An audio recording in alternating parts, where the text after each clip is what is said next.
Perhaps we need some outside universal threat to make us recognize this common bound. I occasionally think how quickly our differences worldwide would vanish if we were facing an alien threat from outside this world.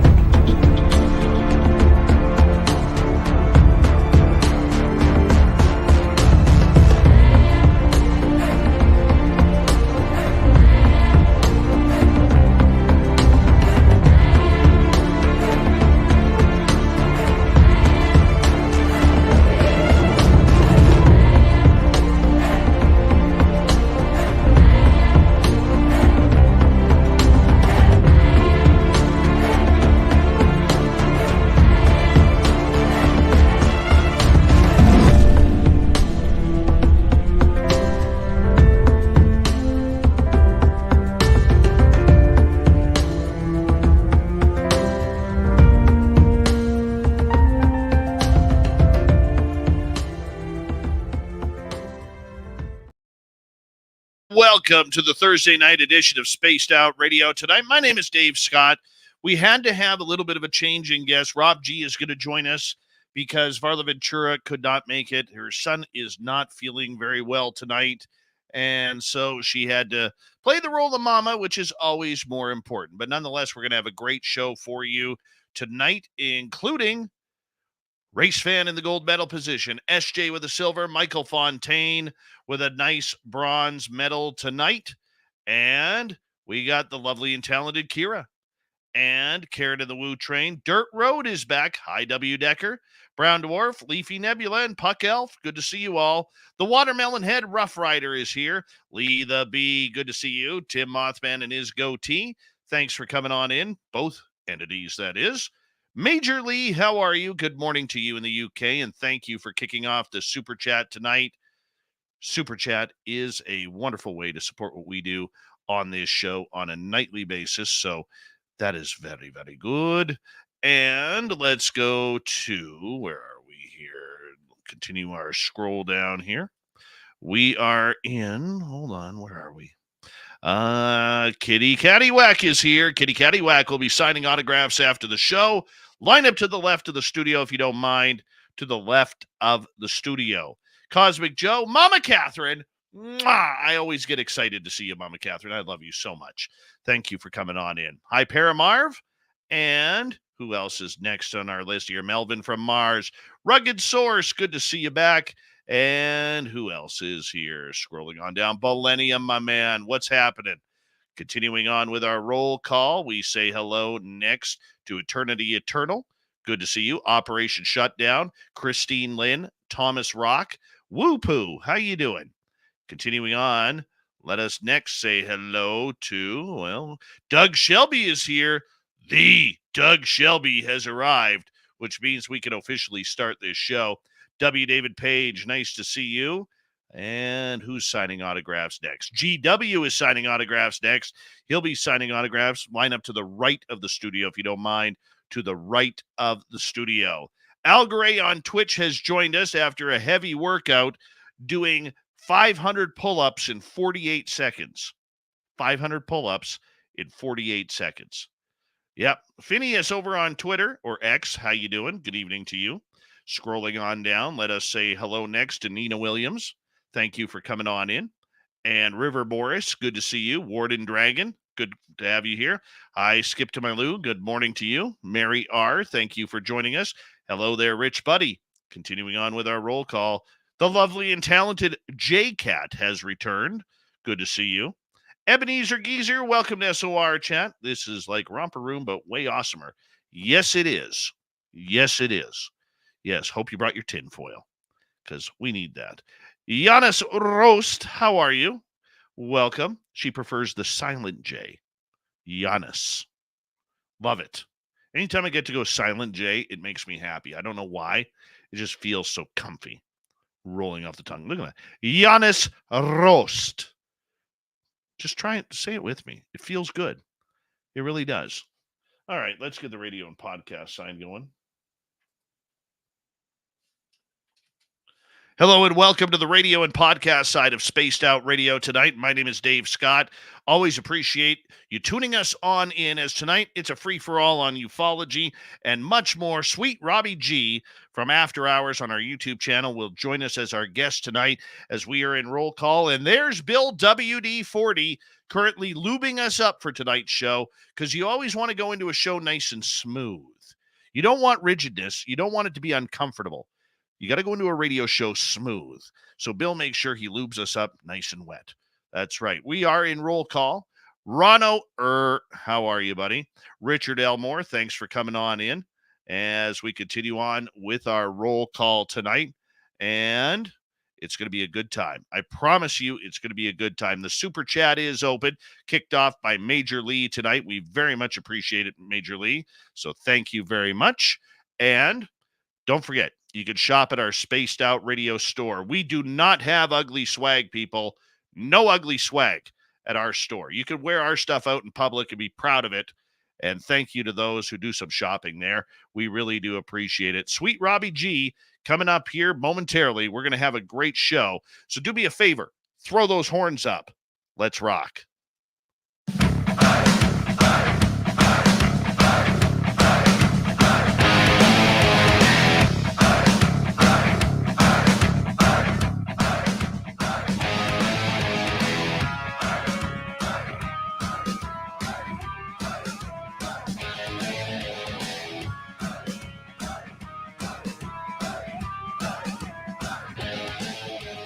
From the mountains of central British Columbia to you listening around the world, this, my friends, is Spaced Out Radio.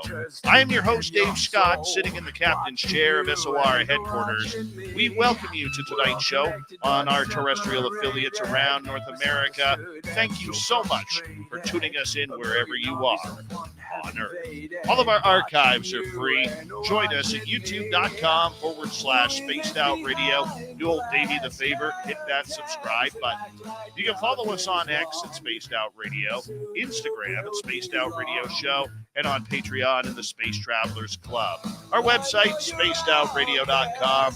We have a plethora of features for you. Rock out to Bumblefoot, read the news wire, check out our swag as well. Tonight's show is brought to you by Chive Charities. Help make the world 10% happier by visiting Chive Charities today. You can find them on our website. We got a power show of fun tonight as we are going to get into all the latest stories. Sweet Robbie G, we call him around here. Yeah, Mr. Rob G from our YouTube channel, After Hours, which plays on the weekends, will be our guest momentarily. Then in hour number 3, Steve Stockton from Among the Missing. Robin Haynes has the Cryptid Report. It's Dave 101 night, and it'll be the weird news of the week. I'm very proud to always introduce our radio listeners to somebody who's very close to me. Sweet Robbie G, we call him. Rob G is a broadcaster out of Southern California. And he joined the Spaced Out Radio team probably, 6-7 months ago now, where he took over the weekend show that plays on our YouTube channel called After Hours. He's a gentleman who is very analytical. He takes both sides of the story to find his conclusions. He's very much interested in UFOs, cryptids, paranormal, and anything else that goes bump in the night. This is why we have him on our show. He is a pro, the consummate professional, and a great broadcaster as well. Sweet Robbie G, thank you for coming on Spaced Out Radio tonight, my man. How are you? Hey, Dave, thanks for having me, man. I appreciate all the accolades there. And it's actually been almost 9 months, man. Can you believe it? 9 months. 3 months, it'll be a year. Really? Already? Holy cow. Already. Yes. The man with the sweet red hair. Yes. Love the community. Love, everyone that I've met here. We got to have a great time in Reno. So it was really awesome to be able to do that and kind of just, I feel like, boosted up the family feeling here at Spaced Out Radio. So I'm just, man, I can't ask for anything more, buddy. Well, you know what? I want to ask you about that because Reno was the first time you actually have been to an event that has a lot of speakers, and our SOR fan party, for people who don't know, it really is an attraction to go to because, we put it out there. We pick a place to bring everybody together, including our guests that we have on this show, to hang out, just do whatever. Go for lunch, have a live radio show, VIP party. If you want to have a beer with someone or sit down at a slot machine and talk UFOs or ghosts or cryptids, you could do that. It really was a momentous time. What was it like for you getting to meet some of these people who we have on Spaced Out Radio all the time? Like whether it's Lee Strauss, Jackie Harmon, Jim Goodall, Science Bob, Melinda Leslie, Lorian Fenton. What was that like for you? Well, it was awesome. Just to say that it was awesome, but those people I actually had a chance to interview most of the people that were there. So that actually was pretty cool because we already formed some sort of bond and relationship just through the interview and talking on a personal level, and then just to meet them in person kind of just kicked it into a whole nother gear. I really like the format and the idea behind having those fan parties and having them be about the viewer. I think that's an awesome spin to it. And I think, a lot of people out there probably could take note from that, because generally these channels do meetups and things of that nature where you kind of have to catch up with the personalities. But I like the way you set this up to where it is strictly around the viewer and the fans. And you know what? We got to give a special shout out because I know you fell in love with this lady as much as I love her. Mama Catherine in our chat room. Oh, definitely. Isn't she amazing? Isn't she She amazing? she is past amazing. She is totally awesome. We got to sit down and have brunch, me, her, my lady, Charlie, and it was an awesome time. We were sitting there talking, no lie, probably 3 hours. They closed the shop on us. That's how long we were sitting there talking. So she's very awesome. I can't wait to see her again. And she knows exactly how I feel. Yes. I mean, Mama Catherine, for our radio listeners, is a longtime listener of this show, one of our biggest supporters. And she is just one of the loveliest, biggest hearts that I've ever met in my life. And every time I see her, I've only met her twice, but I tell you, she gives, there are certain people out there, Rob, that just give, would they give a hug? It's Yeah. heartfelt, it's emotional, you can feel it, and you just get lost in that hug. Mama Catherine is like that, and I love her so much. And everybody needs to get a hug from Mama Catherine out there. True. When I first saw her, I was at the slot machine. We were getting ready to set up for the show, preparing the equipment. And her and Charlie, they spotted me. They kind of pat, and it was like, okay, I know exactly who this is. Can I come over here and get one of these hugs? And she was totally more than open to doing it. And you're right. It's one of those hugs that you just have to experience for yourself. So you're missing out. If you don't come to the fan party, get one of those Mama Catherine hugs, man, that's where you're missing. You know what? True story here.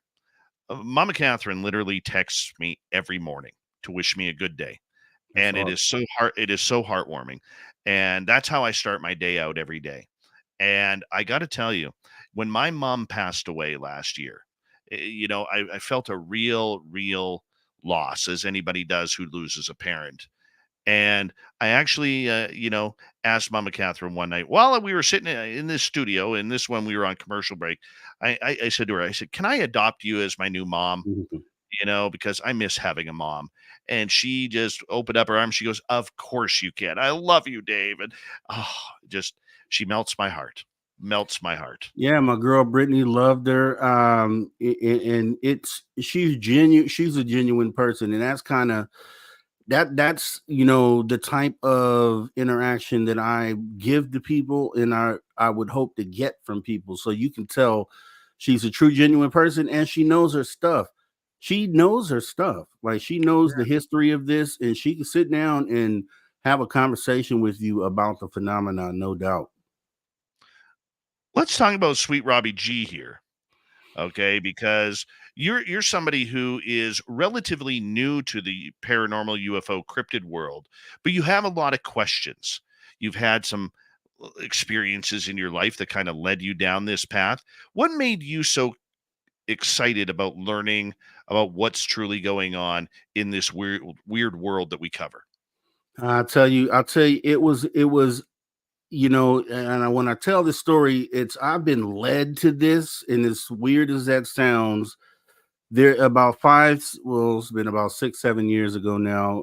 The camera I'm using now, it's a $1,500 camera, and I went and bought it and said that I wanted to create a channel with it. Didn't know what I wanted to do. And then that kind of took a back seat because my real focus was, at the same time, I wanted to do something to help humanity. And I didn't know what that meant. I didn't know what it meant when I was saying that. My first thing I thought to do was to help kids. I was like, you know what? I'll go be a substitute teacher or a teacher for our youth to kind of maybe help shape and mold them into, great people. But then I thought about it and I was like, no, that's not it. And I kind of just sat on it. There was a point in time, maybe 4 years ago, I kind of just opened myself up to be directed. I kind of just told God, I'll say God, to kind of take the wheel and kind of just lead me. And when my grandmother gave me a scripture when I was a kid, because I was in Bible study and I needed a scripture to give in the Bible class, and it was Proverbs 3 verse 6, if I'm remembering. It was like, trust in the Lord with all thy heart, lean not to thine own understanding, in all thine ways acknowledge him, and he shall direct thy path. So I had a couple incidents where I was at a Walmart maybe 3, 4 years ago, and no one was there. I parked right by the front, and as I'm walking in, because I like to try to avoid those people that are in the front asking you to do things. I get to the front door. These two guys swoop in on me at the same time, and they're giving me this kind of message. And I thought it was strange. I went in and I saw the guys on my way out. And then from that moment forward, I told them that I would, check them out. I've been guided kind of into different spots, which brought me to a guy named Roderick Martin, who, I saw something in what he was doing and was like, hey, you know what? I think there's somewhere I could help here. I was getting interested. Lou Elizondo came out, said these things are real. Rod had this show. I saw where he could use some help, and I came in to do that. And, that's what got me into this. And then from that point, I spoke to a reptilian channeler, which I thought the guy was full of BS. I'm going to keep it real. And he told me during this interview, I was co-hosting at the time. He said, I guess he felt like I wasn't really going with what he was saying. And so he said, if you had the chance, would you be open to meeting one of these entities or talking to one of these entities? And I'm like, yeah, sure, of course, I'd be down to do that. 6 days later is when I had my UFO sighting, and it's been bananas from that point forward. Wow. Little coincidental there, don't you think? Yeah, I don't include it in my story because I don't, if I tell that, I don't see a direct connection, but it's just very peculiar that was how it played out. I'll say that. Mm-hmm. Rob, why get into broadcasting about these topics? Because here's what it was. I was fine as a co-host. I just wanted to help support what was going on, just kind of play a part. But then, I started realizing that my perspective on the phenomena was different from a lot of the hosts out there. And a lot of the hosts, from what I feel, and I've said this before, is that they're focused on getting people to know the ETs are here, and I don't know how much further they go past that. My thought process from the beginning has been, what are we going to do like after disclosure? So that's kind of been my mission and kind of what I do. And I just didn't see it around the community, and I felt that there was a need for that in the community, which is why I went ahead and started my own channel, Social Dig. And that's really what I do over there. It's pro-humanity focused, about, having conversations that move the needle, the ones that really will help humanity evolve. In the UFO community, especially, there is a lot of disagreement going on, very public feuding, whether it's skeptics, whether it's believers, whether it's experiencers, or the nuts and bolts crowd. And you know what? Do you think the UFO community has lost its focus regarding what this topic is all about? I think that there's when we interviewed Rick Doty last year, I asked him, being a disinformation agent and coming from that background, looking through those lenses, do you see any of that going on currently today? And he said yes. You could definitely see, traits of this happening all around. He didn't give any specifics, but I'm fully under the belief that within the last 2 to 3 years, there's been a campaign from likely the government to come in and kind of break up any camaraderie or any kind of unity that this community attempts to have. And I feel like, within ufology, we're just a lot of us are playing into it and kind of doing exactly what they want us to do, which is a lot of infighting and, but I'm a person that's optimistic, and I'm here hopefully to try to mend those bridges and try to get us back on path. Because if we don't, if we allow ourselves to tear each other down and not bring data forward and laugh off others' data, then I think we find ourselves in the same spot for a long time going forward. It is a topic, as any of these topics are, highly controversial at best, because not a lot of people, want to believe this is going on. Not a lot of people want to believe the fact that there are Sasquatch in the forest, or that there are hauntings that happen anywhere, and that you can actually call them in without even knowing that you're calling them in. What has opened your eyes to this field that's caught your attention? Ooh, that's a great question. And I know viewers out there already know I have been having, undeniable things happen back to back, and within the last 2 years, hasn't even been 2 full years. And there have been things that have happened to me in relation to seeing UFOs as being real and physically seeing these things, then into filming a shadow person inside of my home, a verifiable picture. Then we had the phantom knocking and walking on the roof, footsteps on the roof. And then even most recently during the broadcast last week, 2 weeks ago, my lady, she caught the orb floating in our side house. And we had that on video. We played it on the show. So there's just been all the different parts of the phenomena have kind of been grabbing my attention and saying, look, this is real, which has been opening me up to all the other sides of this subject. What do you believe now? I have been under the belief that a lot of this stuff is probably connected. It just at this point with the shadow people and the orb, so that opens me up now to just understanding that the paranormal side of this is just as real as the craft that I filmed. And so with that being said, I'm open to everything being possible.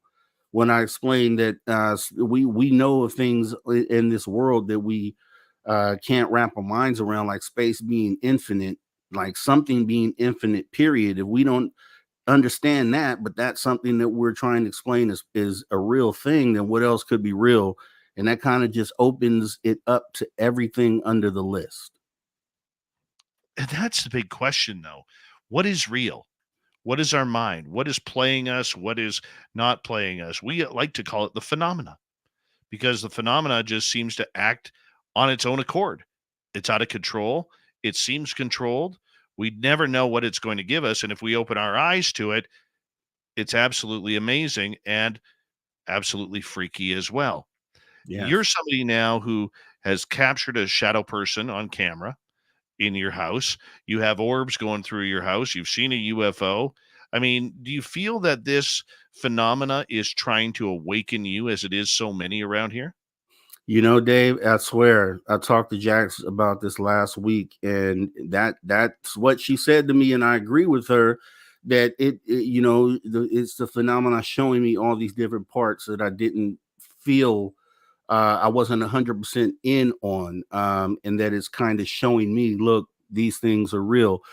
There was a point in time when I'd watch UFO show or not UFO shows. I've always felt UFOs were real, but on the paranormal side of it, just watching those type of shows and a lot of the theatrics that they put into the shows, and was like, this probably isn't a thing.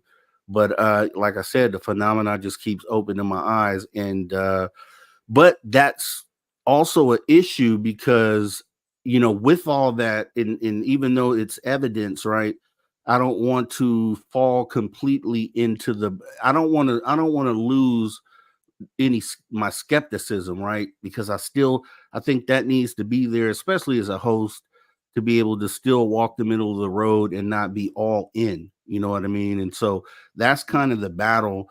I always have to find myself recalibrating myself, or just kind of doing a self check to make sure that my view is still open in towards the middle of the road. That's the hard part. And that's the reason why, though, I love having you on the weekends. There's a lot of stuff that I don't think our mutual audience from the weekends to the weekdays fully understands how much you and I actually disagree on things, especially Right. when it comes to UFOs. But this is what I love about you is that we can have that conversation. We can have that discussion, that debate. And you could tell me, I think you're wrong, Dave, and I could tell you, I think you're wrong, Sweet Robbie G. Or usually I just call you Sweets because it's just fun. It's a beautiful name. But I love that analytical mind of yours, how you've never been a journalist a day in your life, but here you are broadcasting like one because you're calling it right down the middle. You may have your opinion, but you don't allow your opinion to actually sway what the evidence says or what people are saying or where the story takes you.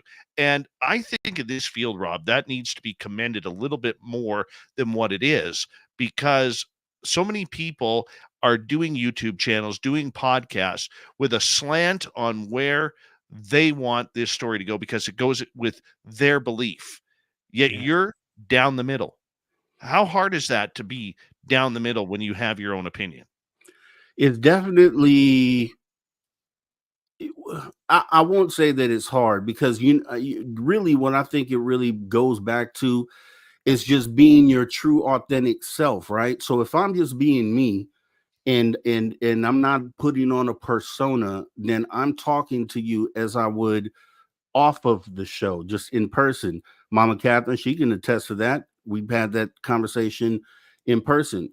But so I think the authenticity is a key, and I think a lot of people are playing parts out there, right? They're playing, they're not being their authentic them, and I can vouch truthfully because I know some of the people out there, and I know that what you see on TV is not who you see behind the scenes. And I think that's a big part of it, because I think people can feel authenticity. And when someone is being genuine, I think people can feel that. And, that I'm just glad to be able to bring that to the show. And once again, I mean, I'm in the perfect place because I get to sit under you and learn these broadcasting techniques, and kind of, you know, it allows me to elevate my game, right? So that I just appreciate being here for that. Robbie, we got about 30 seconds before we have to go to break at the bottom of the hour here. Sweet Robbie G is our guest tonight on Spaced Out Radio. And when we return from the break, we're going to get into some UFO news where California Representative Robert Garcia wants to put together a review board on unidentified anomalous phenomena. We're going to read through these rule committees, and it's a lot, but we're going to get Rob's opinion on this because it does affect whether or not we can move forward with disclosure. This is Spaced Out Radio. My name is Dave Scott. It's always a pleasure to be broadcasting live to you on our radio stations, YouTube, and our podcast networks. We'll be right back, everybody. Stay tuned.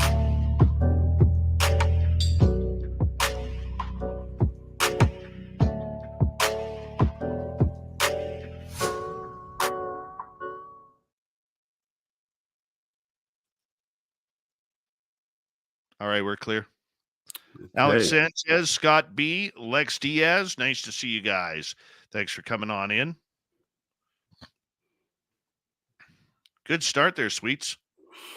Yeah, man. Really feel good about what's going on right now, and the conversation is being had out there. I feel 2024 started off slow. I knew that it would. I felt like it would pick up more towards middle of the year, and it certainly has. I'm just excited to see where we go from here. Yeah, me too, man. I think it's going to be a lot of fun. I really do think it's going to be a lot of fun. Yeah. You know, I don't know where we're going or where everything's going. I think it's a weird time. There's a lot of stuff to go through. There's going to be a lot of disinformation to go through. Mm-hmm. And it's just going to be, it's a wild and wacky time. It's the only way to put it. Yeah. And as big as Carl Nill's interview was, I got to say, catching the government in the act of disinformation has been the highlight of the year for me. I've been saying this since Kirkpatrick spoke at the NASA hearing last year, when he came out and said, double down on there's been no evidence of extraterrestrial life. But at the time, Greenstreet had just done an interview with Brandon Fugel stating that he was at this previous meeting in 2018. And I was wondering when someone was going to look at that fact. I've been putting it in the messages and saying this on shows and broadcasts for the last year. And then now that he points it out in the recent interview, and everybody's like, oh, wow. I'm like, dude, he said it a year ago. Like, if anybody's paying attention and trying to really put these pieces together, I think that's something that the community should have picked up on when it happened. So I would just hope everyone's reading between the lines and a lot of this stuff, because I think that's where we're going to end up getting a lot of those nuggets that they just aren't coming out and saying. You know what I mean? Oh, yeah. The old nuggets, man. The old nuggets. Yep, we're going to need some of those. That's for sure. That's totally for sure. By the way, our comments about Mama Catherine made her cry in happiness. Oh, we love you, Mama Catherine. Yeah. She knows. It was instant like family feeling. Like, you know, I told my lady after we left, when we were on our way back home, I said because my lady's mother passed 4 years ago while we've been here at this house. And I told her, she was like, well, something about her reminds me of her. I don't know what it is. I can't put my finger on it. And so she's been definitely a topic of conversation here in this house lately. So shout out to Mama Catherine. Keep being you. Yep. Which makes you and I family now if we're sharing her as Mama Catherine. Exactly. Well, we've been family, so you already know. Yes. Hi, Hip Hop Sec Ops. How you doing? Who else has joined us here? Anybody else? Let's scroll on down. Noble Patrick. What's happening, man? Noble Patrick. Kurt M. Good to see you. Jennifer. What's happening?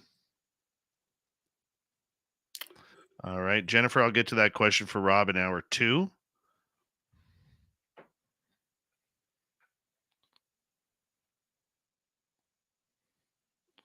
Oh, let's see what happened here.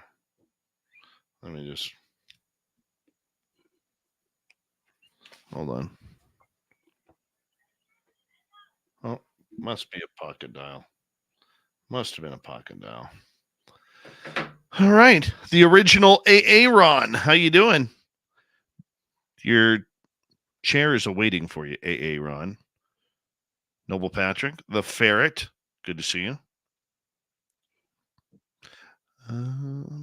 We got about 45 seconds here. Yes, sir. It's good times, man. 'Tis good times. Yeah, it is. It is.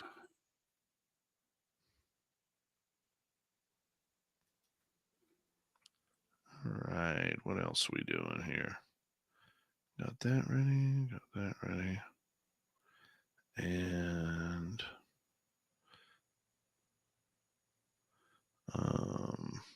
all right, big thank you to Major Lee ×2 for the incredible super chats. Very much appreciate the love and support. And don't forget, you can shop at our Spaced Out Radio store where you can even get your sweet Robbie G swag right there. Here we go.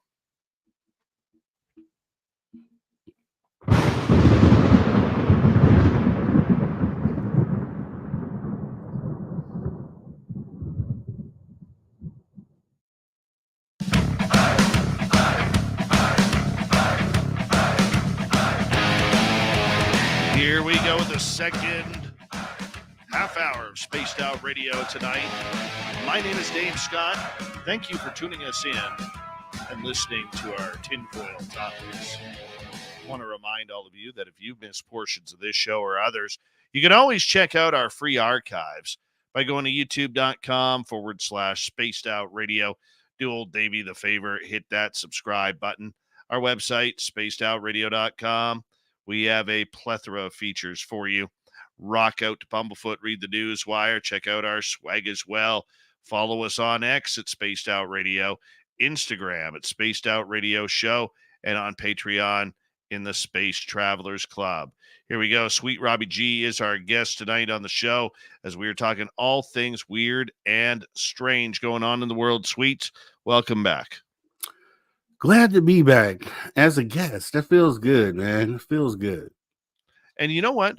For our radio audience, we are actually training Rob right now, and we are in the process of getting him set up where we're hopeful that many of our terrestrial radio stations will be taking him on very soon. So you'd have me Monday through Friday, and then hopefully Sweet Robbie G on the weekends, giving it to you live there. So that'll be a lot of fun. And Rob, you know, as someone who is now open-eyed to this field and kind of wondering where it's going, there's been a lot of discussion lately about the politics of UFOs. And the one thing I love about watching this is it's bipartisan, number one. And number two, it's bipartisan going against the old school and the old way of thinking that we're not grown up enough to know what is happening with these topics. Before we get into what I want to chat with you about, what is your thoughts on the way that we see government officials attacking ufology to try and bring it out to be more clear and transparent? You know, it's like I said, I think we talked at the end of last year, and when I said the DOD has drawn a sand in the line, or a line in the sand against humanity, and said, we don't care what you guys want or what you guys think. We're going to do what we want to do, and we're going to do it at our speed. And that controlled versus catastrophic disclosure kind of ended up coming out of that. And you know, it's if we were to leave it up to just status quo, then you could probably expect that they would find some way to kick the ball down the field for another 80 years. What I do like right now and what I see going on is I see a lot more pushback from those within the government when those statements are being made, saying, no, wait a minute. You know, we're not going to stand for that. Normally in the recent past, you would have had those Congress members kind of just sit back and think about what their best interests are versus humanity's best interests. And I feel like, and who knows what the real reason is behind, hopefully is just genuine compassion for humanity. But you're seeing all these guys like the Carl Nels and the Gallaudets and just the people who are willing to not even call themselves whistleblowers, just come out and say, hey, this is what it is, and kind of lay things on the table. So I'm glad to see more of that happening on the political side of this. Here's what I don't understand about ufology is prior to the Stars Academy coming out in 2017, what we saw was people begging in this field.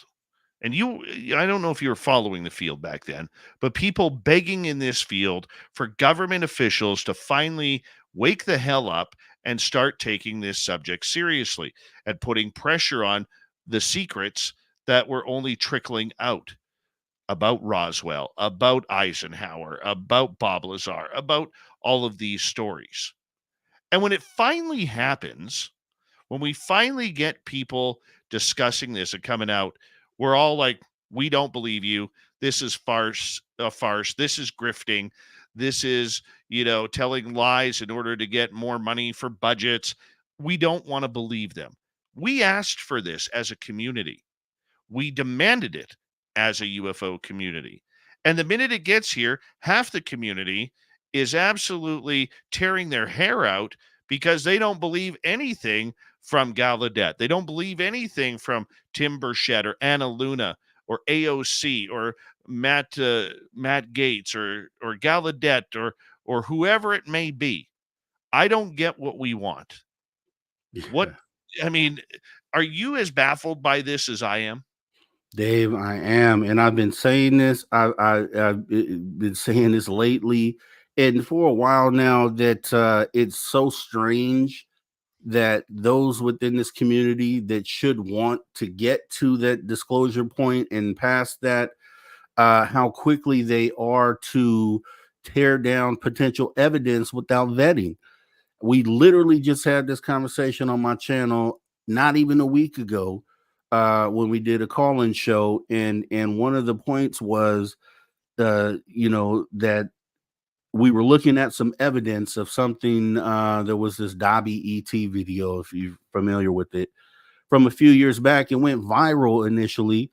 When I found it, because to go back, when I did get interested in this, or when I jumped into this, when Elizondo made that statement, I went back in history on this. So I actually researched, I went back in time and went over everything. So I kind of brought myself up to speed. But I talked about this and said it's a shame how, those who are supposed to be pushing for disclosure can so quickly debunk information within seconds.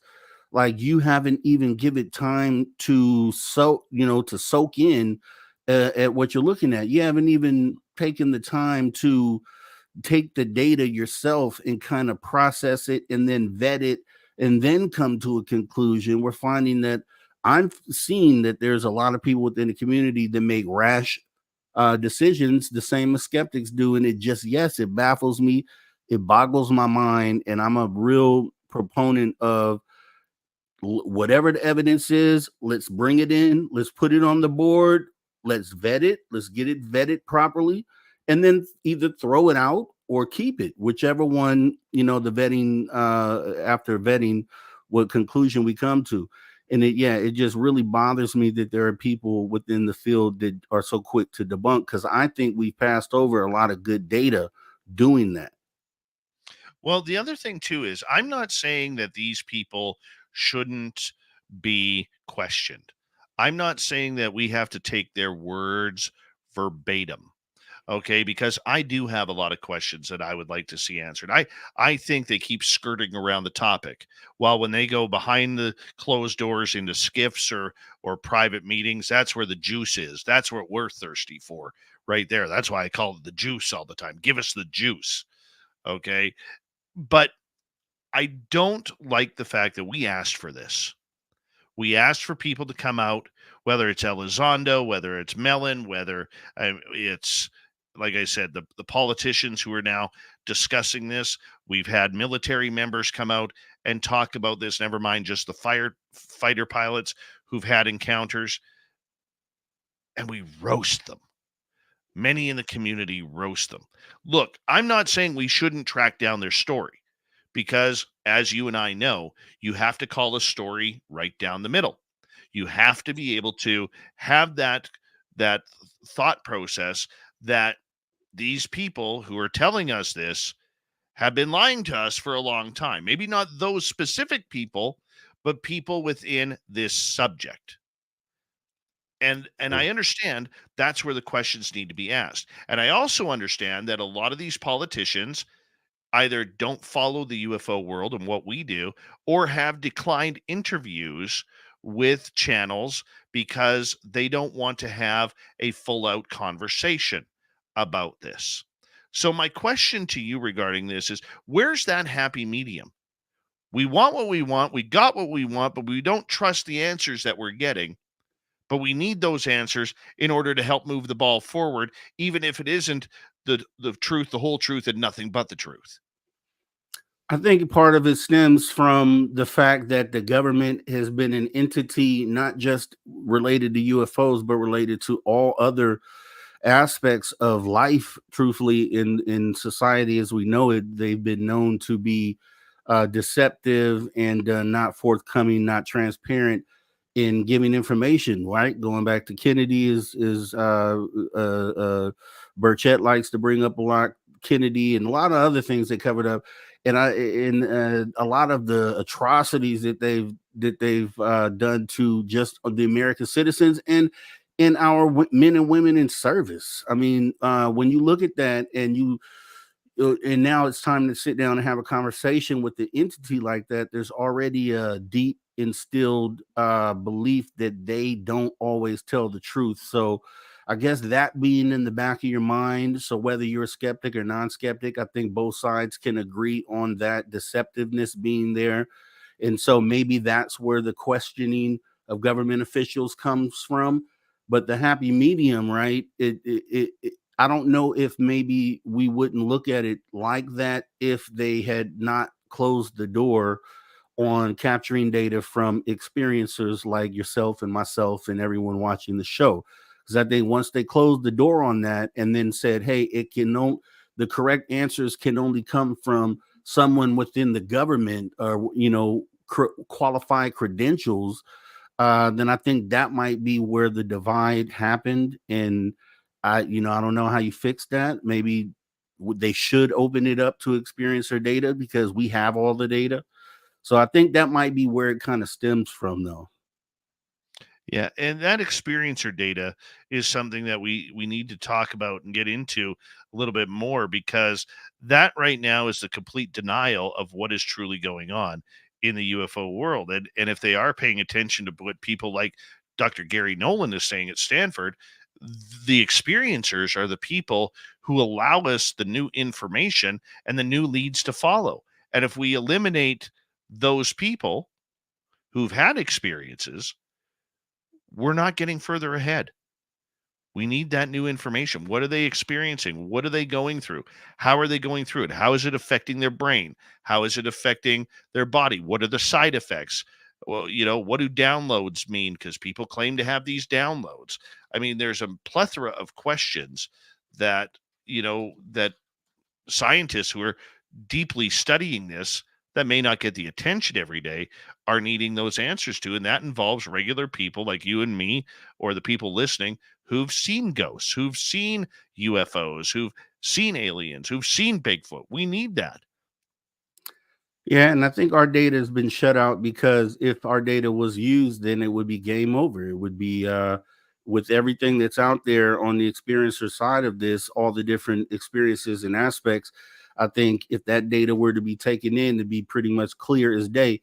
But then, with that being said, if experiencers have this data, we know the government has probably 10 times worth of that.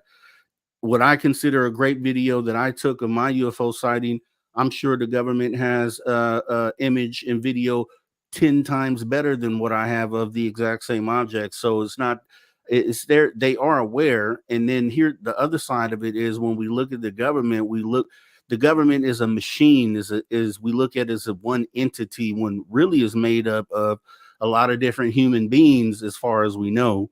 And with that being said, I don't think that the being in the government makes you immune from having experiences. So you would have to think that probably percentage wise, the same number of people within the government have also had some sort of experience and know that this thing is real. And it's really, I think, right now what we're witnessing is a fight at this moment, a fight within the government, the dark side, we'll call it, which is, I guess, the shadow government versus the public facing government. And I think that's a battle that's being fought right now. And, that's why I'm so glad to see more people from the government side stepping out and challenging there's nothing to see here answer that we get from the DOD. I think that's awesome, and I think that's going to help on that side of it. And but you know me, I hate to really focus on the politic part of it because it's just been shown, history has shown that it has been a nothing to see here, and we know why they don't want to give up the power or the information. And so it's just a game that you can play. For me, it's cherries on top of the Sunday if we can get them to come forth and say something. Otherwise, we need to do it. We talked to Kostas Makris the other day. He has something called the People's Disclosure Movement, and that's what I'm all about. So let's band together as the people and try to force this thing to happen. Well, we got to force it to happen through the people. But a lot of people will say that it's the people that are the true disclosure. The government is just in a confirmation mode. And I'm one who has stated many a times on this show, I don't believe in disclosure. I really don't. I believe we are confirming that this phenomena of UFOs, not UAP, UFOs is real, and that we need to be aware of what is going on. Because let's face it, the military, for as great as they are, and we love the military around here, we love our veterans around here and those who are serving now, but they aren't very talkative when it comes to what their toys are. Okay, we see the conventional toys, but we don't get to see the real goodies that people are flying at Area 51, or the rockets they're testing, or whether or not we've reached space with a secret space program, or whether we have jump rooms or not to move people in and out of cities at a blink of an eye. I mean, Rob, we don't get to see those toys. We're not old enough to that. They're playing in college and we're still in kindergarten when it comes to that. And I think that's where a lot of the distrust happens on this topic. I'm not talking any other topic. I'm not talking economy. I'm not talking jobs or healthcare or anything. Let's focus straight on UFOs here for a minute, because I really do believe that this is a confirmation movement. Disclosure means we get everything. If Rob, when you joined SOR, I disclosed everything about this show to you, the good, the bad, and the ugly. 99% of it doesn't go on air, but we still disclosed it to you. And I've said, hey, if you have any questions, what do? You come ask me, I'll tell you. Open book, right? True. Okay. We're not going to get that from the government. They're going to hide those secret aircraft. They're going to hide those space jets, whether it's the SR-75 or Aurora or whatever. Like if we're hearing, like, example here, if we're hearing the Aurora project, which was supposed to be the replacement to the SR-71, which retired in 1992, we're already hearing that the Aurora has been retired. Yeah. Why can't we see it? Right. All right. Or the helicopters that went in to get bin Laden, those stealth helicopters. We learned about them. Why can't we ever see one? Do they even exist anymore? I've been told by good people that they've been destroyed. $300 million helicopters with stealth technology that have been destroyed. Yeah, that's sad. That's sad. They're playing with our money, and they're we allow them to do it though, which is kind of the other part of it is we kind of just allow them to do whatever they want with the money. But I think we have to make sure, and this is the thing that I think they're playing with right now. I think when the government, when they get confronted on these questions, just like I can't remember the lady the other day, she was in the hearing with Burchett the other day. I can't remember the lady's name. Do you remember? Just happened a few days ago. I don't recall. Yes, I don't remember her name, but she was asked some questions about, the threat of these UAP, and she had kind of gave some answers on it, and one of the main result of what the conversation was, she said that they were aware of these drones and were looking into anti-drone capabilities to kind of bring these things down. And I think what they're doing with that is, just my opinion is, because my sighting, I think, were drones as well, but I don't think they were from here based on what they did. So I think they may be using word salad, right? And saying that these are drones because they are, but if you just say drones to the general public, then drones are going to be considered quadcopters or the military drones that we currently have. And I think that's where the muddying of the waters and the obfuscation happens, because I think they are talking about drones in a lot of cases, but they're talking about extraterrestrial drones, right? So I think maybe they're giving the partial truth there when they say that, when they say drones, but no one ever follows up and asks them, okay, what type of drones are these? Or like, are they man-made drones? And I think whenever they say drones, they kind of just leave it there and no one challenges that perspective, because maybe if you ask them, are they alien drones, then maybe that puts them in a predicament where they maybe have to admit that it's a drone of a capability, of a type that they may not be made by humans. And I think maybe we can get information that way. But yeah, I mean, I noticed that, and that was just something I wanted to point out. Oh, I think that's great. We got 3 minutes to go before we got to go to break at the top of the hour. Sweet Robbie G from SOR's After Hours on our YouTube channel is our guest tonight. Rob, when you look at the way the government has played this game, have they played a good game in front of the public? Do you think that they have been open and transparent, or do you think that they got a long way to go before they actually start being the good guys for the citizens? I think they still have a chance to do so, which is why I always say, and you say there's government entities that tune into these shows. So I always make it a point to say, hey, if there's someone out there in the government in a position to make a difference, like, hey, this is humanity calling on you. And maybe that person as a human can tap into compassion and find it within themselves to think about their grandchildren or their descendants and make a decision that could really change humanity. That's why I like to put that out there. But I think it's scary at the same time, because I think the government, like I said earlier, has shown that they will draw the line in the sand and say, we don't care at this point what you guys want. We're going to give you what we think you should have. And I did a show recently where I said, what would the government do post disclosure? How would they react in catastrophic disclosure? And one of those things was maybe a democracy crosses that fine line into a dictatorship, because they don't want this to come out. And if it did come out, they would do anything that they could to still maintain control. So I think it's scary because of that. That the fact that they don't care and they have drawn that line and they don't care who knows. They use Kirkpatrick to disinform.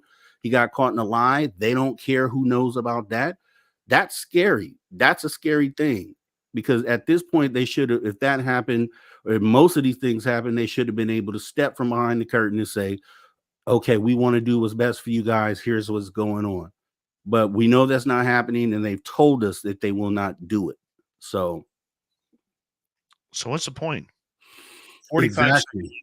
No point in waiting for them to give any answers. That's the thing. If they shown you they don't care about you in all these other situations, then why would it change now? Especially when it means that the power structure could change. And that's a problem. We're not even getting to know what the real power struggle is and who's in power calling the shots. We think we know, but do we really know? I don't know, Rob.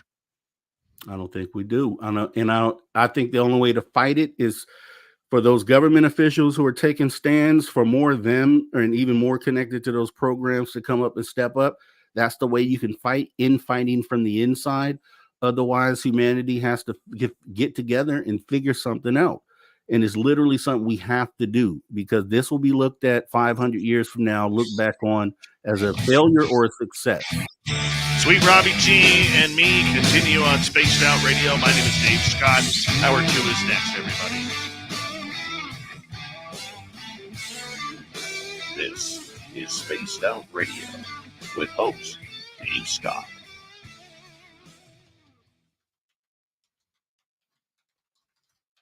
All right, Robbie, I'm going to take a quick break here. Do you want to go in the green room, or do you want to hang out with the peeps?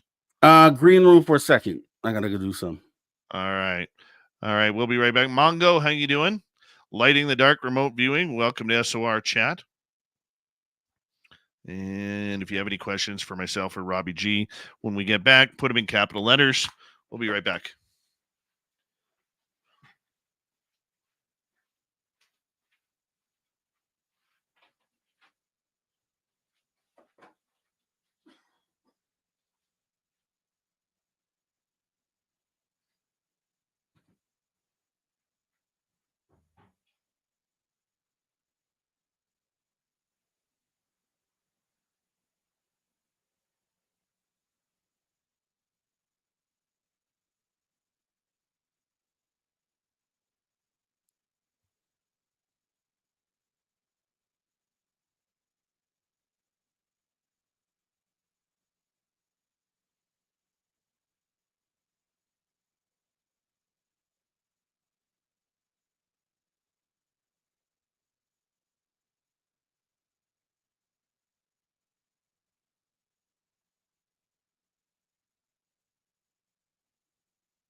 All right, I am back.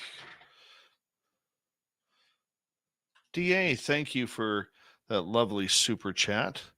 Very much appreciate the love and support.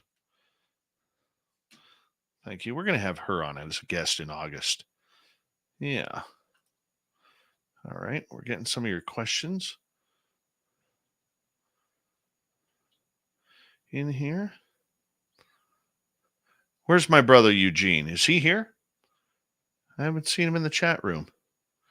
Dave Walters, how you doing? Cowboys 5 Rings, how you doing?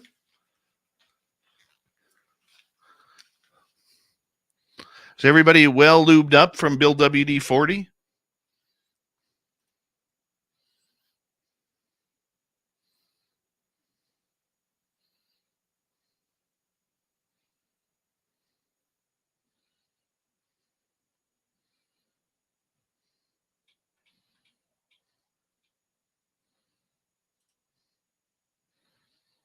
All right, Sweets is back.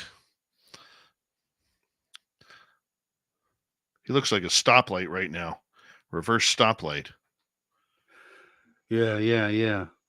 The green and the red, man. It's I'm feeling festive, man. It's more of a festive feeling.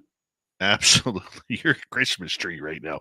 Thank you to DA and Major Lee times 2 for the super chats. We very much appreciate it. Here comes hour number 2, everybody.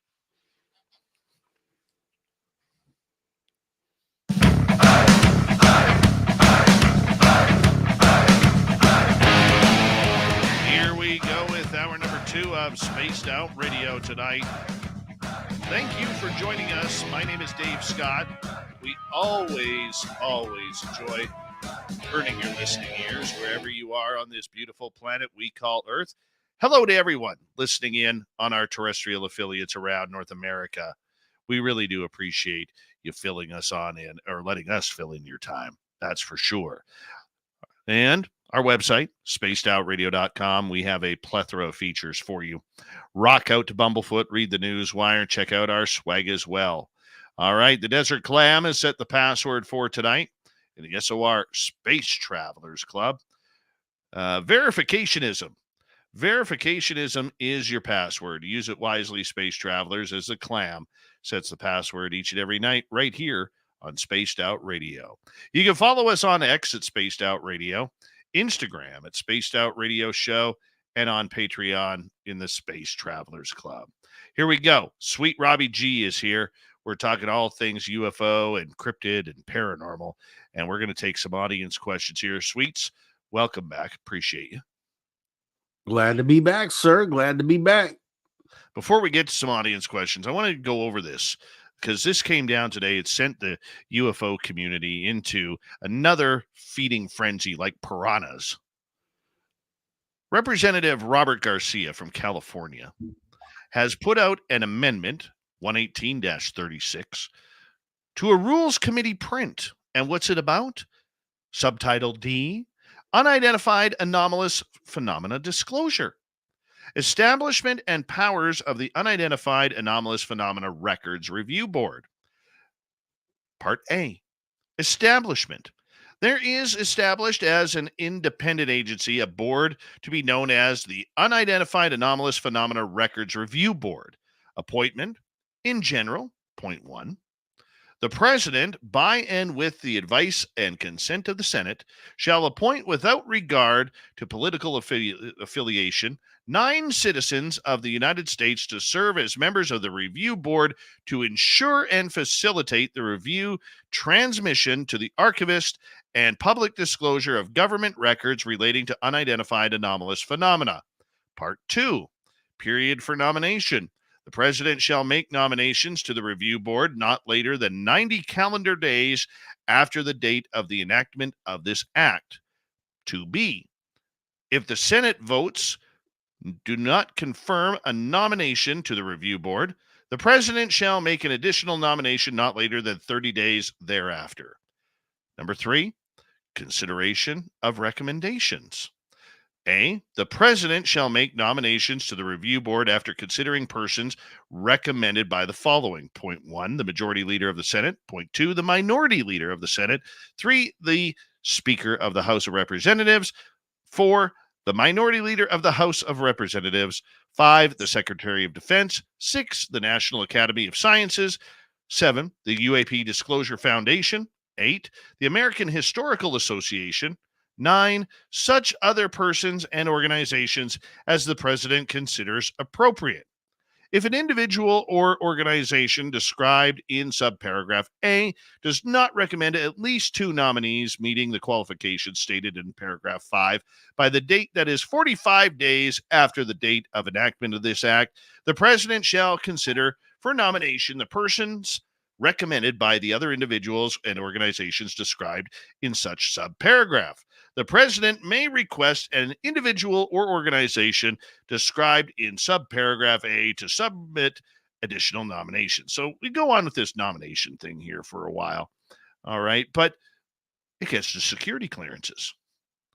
All review board nominees shall be granted the necessary security clearances and accesses, including any and all relevant presidential, departmental, and agency special access programs in an accelerated manner subject to the standard procedures for granting such clearances. Qualifications for the nominees. Do you want to know these, Rob? Let's go. All nominations for appointment to the review board under subsection B shall qualify for the necessary security clearances and accesses prior to being considered for confirmation by the Committee on Homeland Security and Government Affairs of the Senate. Holding hearings, unless the Senate designates a different committee of jurisdiction, the Committee of Homeland Security and Government Affairs of the Senate shall hold confirmation hearings and do so within 30 days after the first date in which the Senate is in session after the nomination of a minimum of 3 individuals for appointment to the review board, including the executive director established under 1762A. You know, I understand what they're doing here, and this actually looks very, very interesting on what's coming down. But from what you have heard, they're trying to set up, to put it in layman's terms, they're trying to set up what we would call a committee that is pushing the disclosure movement. Now, Rob, first off, what's your thoughts on this? Pretty simple. Government does not equal disclosure. So all those words that were just used in laying that out is a bunch of, if you remember Charlie Brown's teacher, this is my want, want, want, want, want. So that's really what that is. It's a bunch of want, want, want. And the government has, and let's put without even focusing on UFOs, any program the government has designed and put together has never lived up to it, to the hype, so and we have, if we go based off history in related to UFOs, everything that they've set up to work towards disclosure has not really moved anything. We've sat here year after year after year and waited for the new amendment, the new UAP report, the new the NASA findings, the Arrow findings, and this the same result at the end of the day. So this program, or this new attempt to try to pacify the citizens by saying, hey, we're going to take up this new program, it doesn't really hold a lot of weight. It's like to me, it's like someone who is a liar, and they keep making you promises. Like they keep lying and then make a promise to you right in the same sentence, right? So that's just my view of the government. I want them to prove me wrong, and they need to prove me wrong. They should prove me wrong. I have faith that they will, but I really lean towards they won't. And this is just some more mumbo jumbo. There's just another program that might live for a year and then die by next year or get swept under the rug. So it's hard for me to focus in on that, because I know that that's not the path to disclosure. I know that regardless of how many programs they talk about starting or initiatives or amendments, that I know it doesn't lead to anything but wasting more of my time, your time, the viewer's time, etc. Here's an interesting point on this: the powers that this group will have.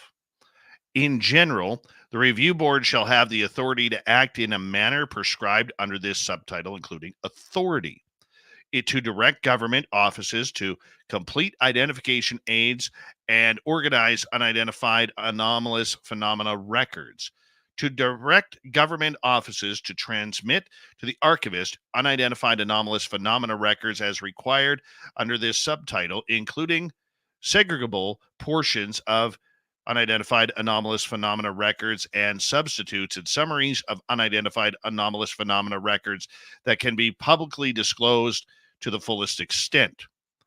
To obtain access to unidentified anomalous phenomena records that have been identified and organized by a government office. To direct a government office to make available to the review board and, if necessary, investigate the facts surrounding additional information, records, or testimony from individuals which the review board has reason to believe are required to fulfill its functions and responsibilities. Request the Attorney General to subpoena private persons to compel testimony, records, and other information relevant to its responsibilities under this subtitle. Require any government office to account in writing for the destruction of any records relating to unidentified anomalous phenomena, technologies of unknown origin, or non-human intelligence. Receive information from the public regarding the identification and public disclosure of UAP records. Holding hearings, administer oaths, and subpoena witnesses and documents. Use the Federal Acquisition Service in the same manner and under the same conditions as other executive agencies. Use the United States mails in the same manner as, I apologize, under the same manner and the same conditions as other agencies. Enforcement of subpoena. A subpoena issued under paragraph 1, C, number 3, may be forced by any appropriate federal court acting pursuant but to lawful request of the review board. It also includes, here's an interesting part, witness immunity. The review board shall be considered to be an agency of the United States for purposes of Section 6001 of Title 18 United States Code. Witnesses, close observers, and whistleblowers providing information directly to the review board shall also be afforded the protections provided to such persons specified under Section 1673-B of the James M. Inouye National Defense Authorization Act for fiscal year 2023. So there's a couple of big things in there. Number one, we have literally the review board getting the powers to do their duties and potentially bring this out in public. Your thoughts on that first? Dave, I wish I had a positive outlook on this. I wish I could be optimistic, man. I really wish I could. I really wish I could say that this is going to be the one thing that kind of pushes this over the line. I want to be able to say that.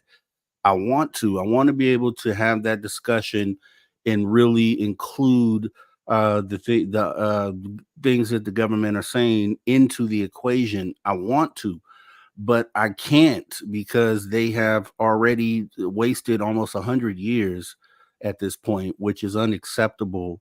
And even in the face of disclosure now, with all the evidence that's there, it's still being obfuscated. So for them to try to bring disclosure through political jargon and mumbo jumbo is almost a slap in the face, because I can guarantee you, if we bookmark this conversation and a year from now we look back on this conversation, we will see that they did nothing with what they said they were going to do. So it's great that those things are in there. If things go the way that they hopefully the way that they're forecasting them to go by setting something like this up, I would hope that, at some point, that while they still have a chance, that they turn the corner and actually live, they actually do something with these laws and these things that they're putting in place. I just don't have faith in it. If it works as outlined, then yeah, okay, great. but I can't buy into it. I'm past the point of buying into pacification. I just can't do it. And I think for the people, it's a disservice to kind of get behind a narrative like that, because it's almost like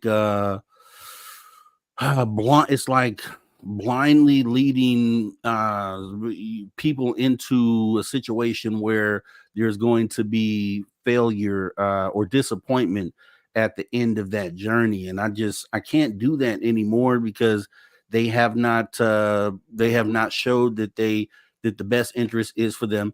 In perfect example, the UAP report from a couple years ago, October 2022, it was supposed to be presented by that date. That was the law. That was what we signed up for. That's what that's what we put into law.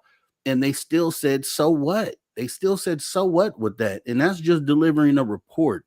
So it's just so hard to get behind any of these ideas that they're having.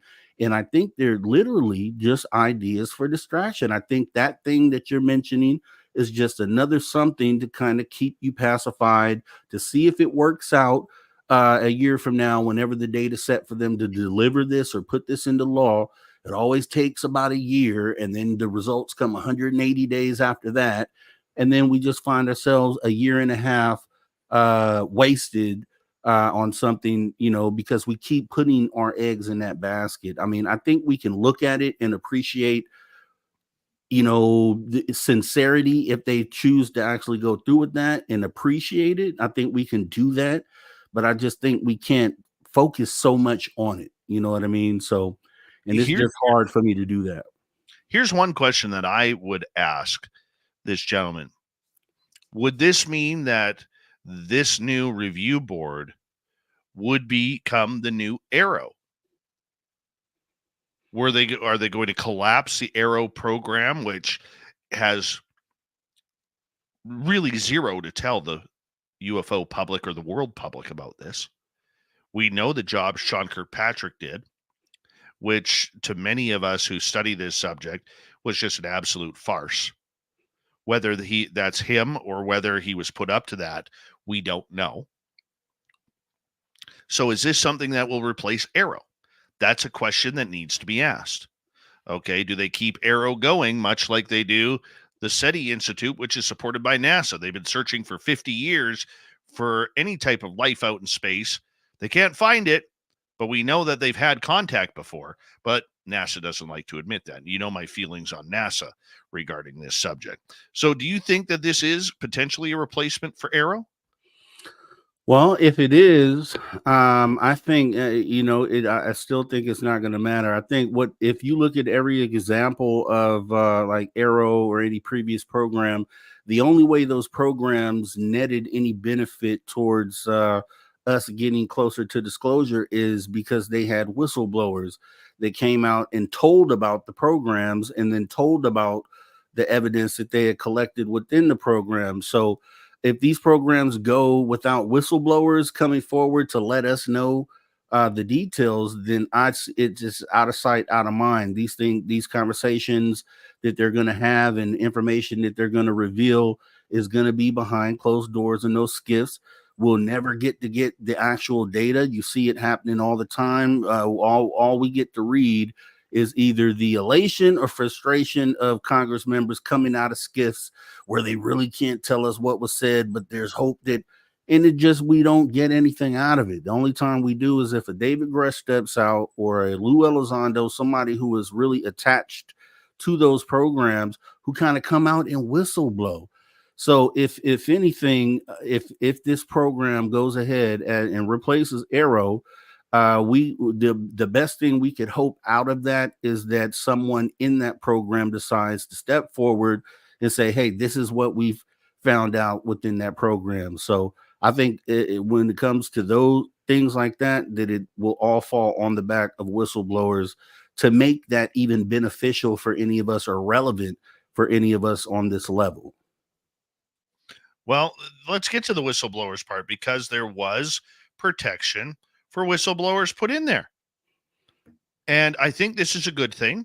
That has been one of the concerns on why these so-called 40 whistleblowers that we only hear of, we've only heard the names really of David Grush and now Jason Sands.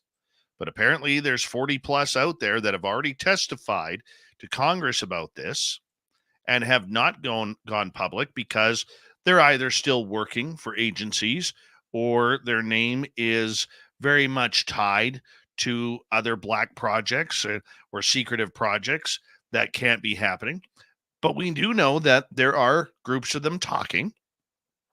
They have their private signal groups, their Facebook groups, or whatever it may be, and they are chatting about what their next step is. And a lot of them will not come forward until they are granted that protection on their information and that their jobs are secure. That, let's say, somebody's working now for the Department of Energy, but prior to that, they were a field investigator for crash retrievals. Are they able to say something now? Maybe, maybe not. Right now, they don't want to take that chance because they don't want to be blackballed within the community. And Right. what we forget about a lot of these people, Rob, is we have about 3 minutes to go here.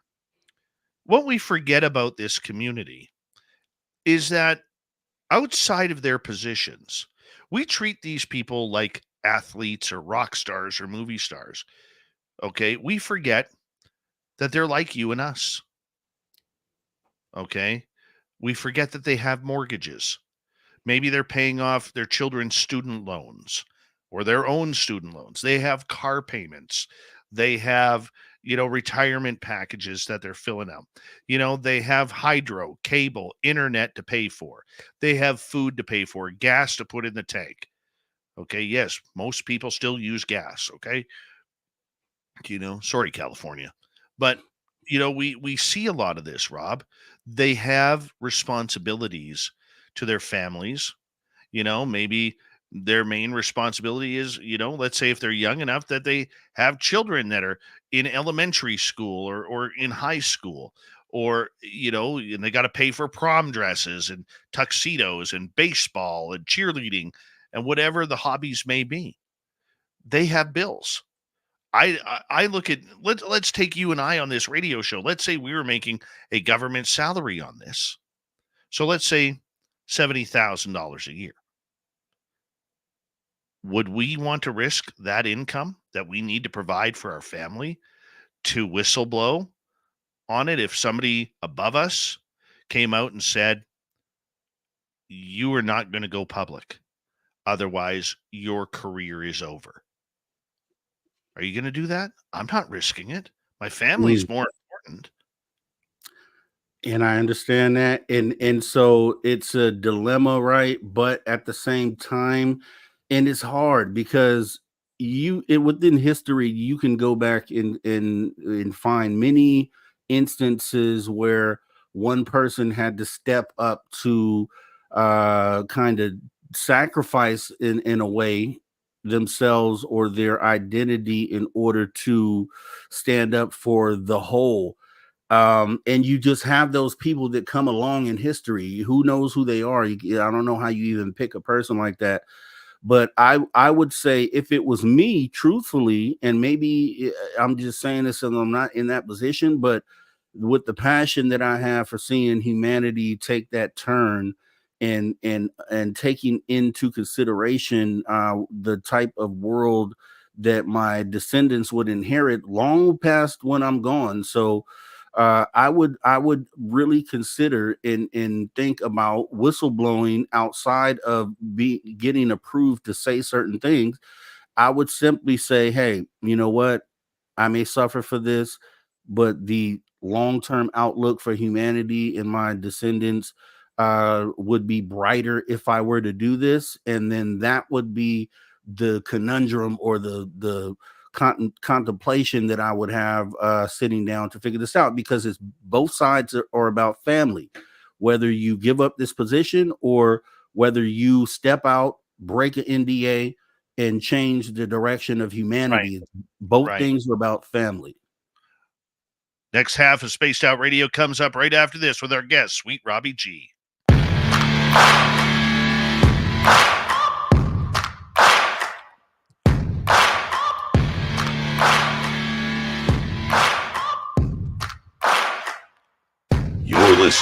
Spaced Out Radio with your host, Dave Scott.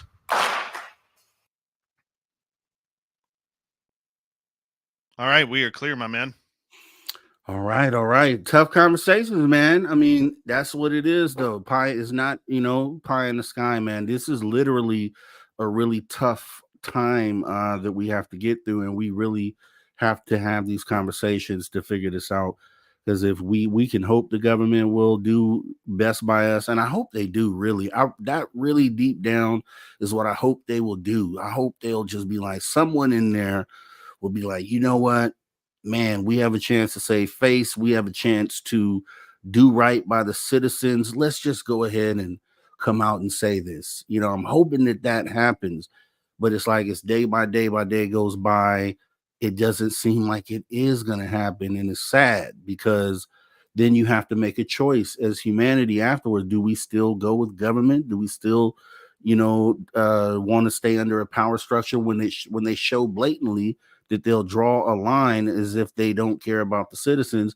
How do you handle that? I mean, that's why I say it's a tough time and really something we really have to talk through.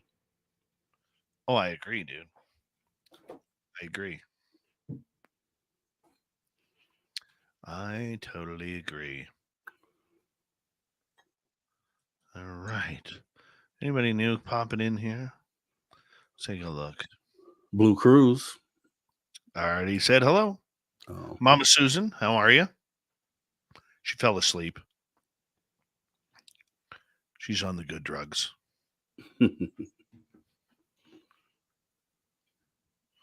Yeah, it's a heavy subject, man.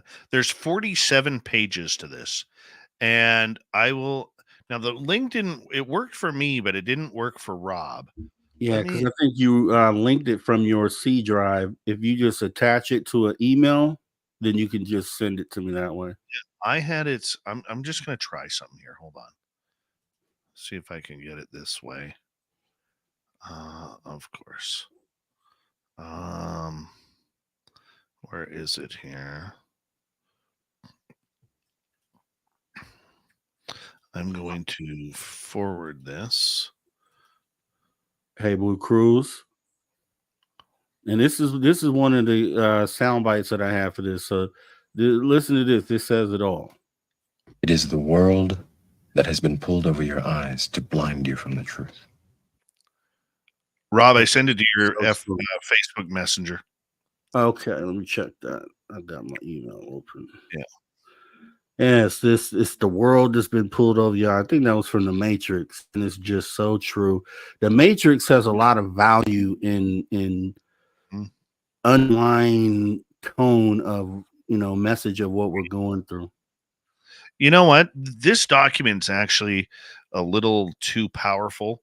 We should break it down a little bit more. So why don't we, instead of me, why don't we just do hour 3 with this too, if you're good for that? It's all good. Yeah, I didn't get it though. Let me check. You sent it to team chat? No, I sent it to your personal one. I don't see a test. Let me see. Did it send? Let me check here. It was supposed to.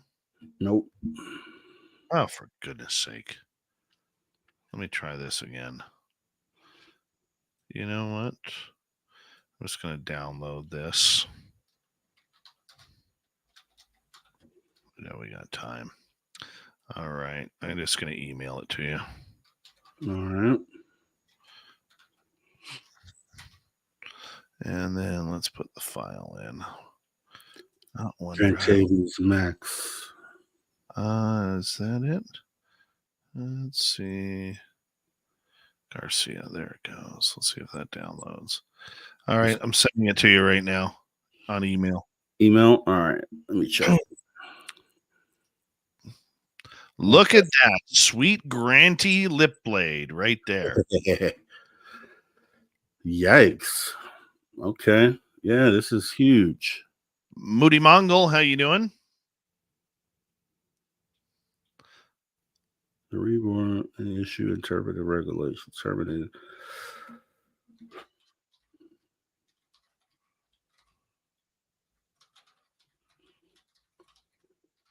including a complete and accurate account.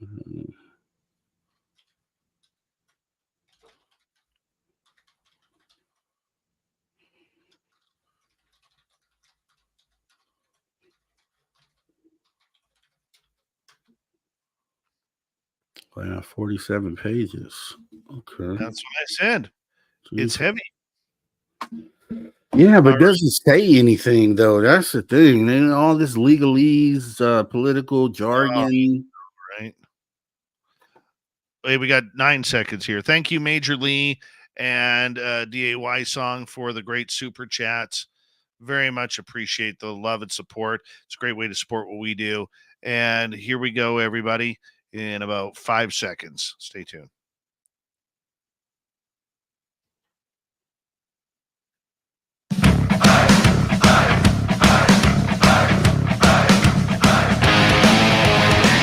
Second half of Spaced Out Radio is now underway. Thank you for joining us. My name is Dave Scott. We always appreciate earning your listening ears wherever you are on this beautiful planet we call Earth.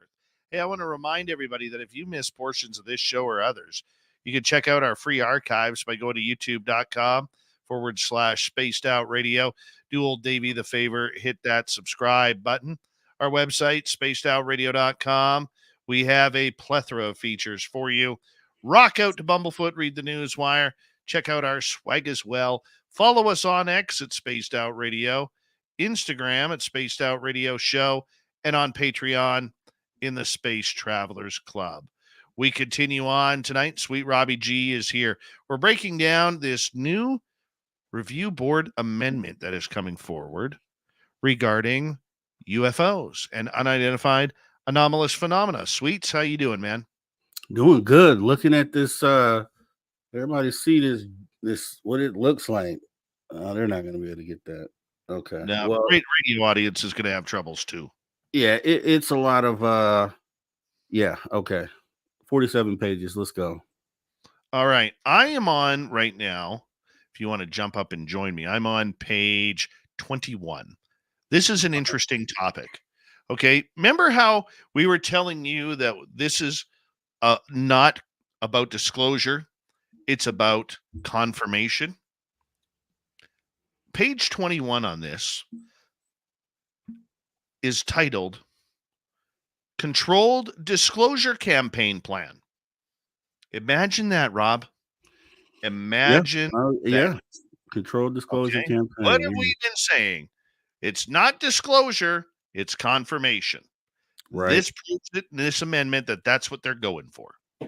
With respect to unidentified anomalous phenomena records, particular information in unidentified anomalous phenomena records, recovered technologies of unknown origin, and biological evidence for non-human intelligence, the public disclosure of which is postponed pursuant to Section 1843 of Subtitle C of the Title XVIII, so Title 18 of the National Defense Authorization Act for fiscal year 2024, or for which only substitutions or summaries have been disclosed to the public, the review board shall create and transmit to the president and to the archivist a controlled disclosure campaign plan with classified appendix.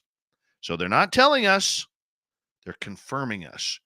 And that contains a description of actions by the review board, the originating body, the president, or any government office, including a justification of any such action to postpone disclosure of any record or part of any record, and of any official proceedings conducted by the review board with regard to specific unidentified anomalous phenomena records. So right there in this potential amendment, Rob, it states we don't have to tell the American public anything if it's under national security. We don't have to do it. You know, we don't have to admit anything. If we got aliens hanging out at Area 51 telling us how to build hypersonic or other types of faster craft that could travel through the universe where we can get from here to Saturn in about 8.5 minutes, we don't have to tell you. That's what it says. All right. The B part is a benchmark-driven plan based upon a review of the proceedings and in conformity with the decisions reflected therein, recommending precise requirements for periodic review, downgrading, and declassification, as well as the exact time or specific occurrence following which each postponed item may be appropriately disclosed to the public under subtitle. So basically, what this section is saying is we're going to decide for you, my fellow Americans, what you are allowed to see and whether or not you are going to be able to handle it. We're going to give you snippets, but you're not going to get the real information because that is for us. Rob? Yeah, I mean, yeah, it's no surprise that that's what it says. Yeah, I mean, what do we expect? That's the plan. That's been the plan. We know that's the plan. So, yeah, no surprise there. No surprise there. And if we go to the next section, this is another concerning thing for me. If it's on page 23. Presidential authority over review board determinations. Basically, what this is saying, public disclosure or postponement of disclosure. So if you're part of this review board, you can go to the president of the United States and say, we want to disclose this to the public. But the president has the right to veto that. So basically, and this is truthful, we have not heard a single United States president, Rob, talk about disclosure. They have talked about it in a roundabout way, but they've never admitted that the phenomena is there. Okay, they've never admitted anything. Joe Biden really hasn't said anything on the subject. Trump danced his way around it, basically saying, I don't believe it, but we have smart people flying our planes. And if they saw something, they probably saw something. Okay, remember when Trump's son tried to get him to talk about Roswell and he dodged that question? Presidents are not allowed to talk about this subject. We've heard that many times, whether it's been through Grant Cameron, Richard Dolan, Science Bob, many others. Presidents are not allowed to talk about this subject. It's too classified. It's not that they don't want to. Jimmy Carter wanted to. Ronald Reagan wanted to. George Bush Jr. did not. Okay, Bill Clinton wanted to. Obama could care less. Okay, Trump did a little bit, but never really went that far. And Biden has been eerily suspiciously silent on this. So I don't think they're allowed. I really don't. And I also think maybe they didn't want to. But here's the thing. When it comes down, when we say they wanted to, on the outside, I think it may have seemed that way, but you always, okay, so we look at it and say, okay, a person will say during election time, they want to tackle this disclosure. We thought Hillary Clinton might have wanted to come in to do that. And then it seems like, just like with the JFK files, right? So I guess Trump said he would do something about releasing those, gets in there and doesn't really get to do what he said he wanted to do with that. I don't know if it ends up being, that he wanted to do it, but someone told him not to. I think it probably is more along the lines of those individuals selecting government versus family. And I think that's the decision that they have to make, the dilemma that they face, to be able to uphold government for going forward. If their heart is with the government, then that's what they do. And then if it's like, forget the government, I'm with family, then maybe that's the time we get someone to say something about it. But I think they can say something at any time. They have the microphone in front of them at any given moment. So I think the opportunity is there. I just think that long term, the conscious decision, they couldn't be president. I think I don't know if you have another president, depending on the outcome of how disclosure affects everyone. I don't know if that model goes forward, and I think they understand that. So they make a conscious decision on, do I want to come out and make a statement that literally tears down government and power as it is today and be the one that did that? Or, do I want to stick with government and because I feel like the information shouldn't be known to the public. I think that's the dilemma probably that they run into as president or people who hold a high office like that when it comes to making that decision. I think that nails it right on the head. I really do. And, any type of postponement of this, when you give people power, so basically, in my opinion of this, and I could have it totally wrong. Okay, but in my opinion of this, they're writing all of this fantastic jargon of what should be for disclosure, Rob. But they give veto power to everything. Isn't that what we have right now? There may not be an official bill or review board on it, but isn't this what we have right now? That the people who can are vetoing any type of information to get it out to the public. We already have that. If you're putting together a bill about UAPs or UFOs, whatever you want to call them, about disclosure, the point is to disclose. The point is not to disclose, but we're going to tell you what we're going to disclose and we're going to cover up the rest. Yeah. This is frustrating to me. And then they put it in jargon that takes you 2 months to decipher what it is that's being said. And it's just everything this could have been said in a lot simpler terms. If disclosure is something that's important to them, I think they could be more direct and more who in the public is going to be able to read this 47-page document and be able to kind of summarize it after only reading it one time, right? So, and I think that's a problem, because if this is supposed to be for us to understand what their intentions are, I think a lot of people may look at this and be like, what is this? And then once again, they call politics politics, and it's for a reason. It's all anything in the legal stuff that they go through and the hoops that they make each other jump through. These are just games that they play back and forth with each other, and then you're allowing yourself as just a human being to be sucked up into that. This is literally just saying, we're going to waste your time more and more. You won't get the answers, and we have the final word or final say so on if you get to know the truth or not. And I think there's a problem with that there. Everyone should see that as a problem, but there's a lot of people that just take that hook, line, and sinker and kind of just hang on for the next thing. And I think they're happy to see that people are willing to do that and engage with them on that level. And I think they don't like the ones that say, you know what, we don't care what you say. We're gonna unite together. The one thing they hope to not see is a movement where we have all figured out that they're playing games and that we all unite and make a movement together. That's when they're going to get scared.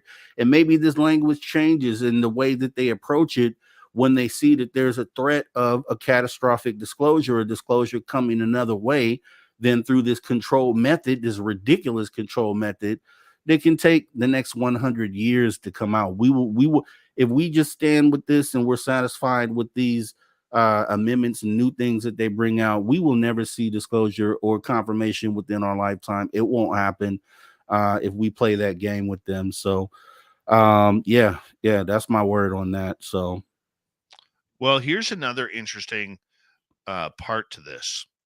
Page 29. Disclosure of recovered technologies of unknown origin and biological evidence of non-human intelligence. Exercise eminent domain, Rob.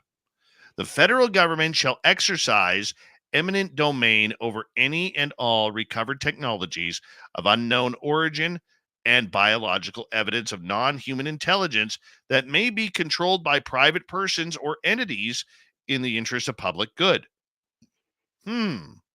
Yeah, I've never liked that. Because it's positioned as if this eminent domain is going to apply to just the contractors. And if that was the case, you'd look at it like, yeah, okay, great. That means we can go into any contractor facility and take any extraterrestrial evidence and obtain it as under eminent domain.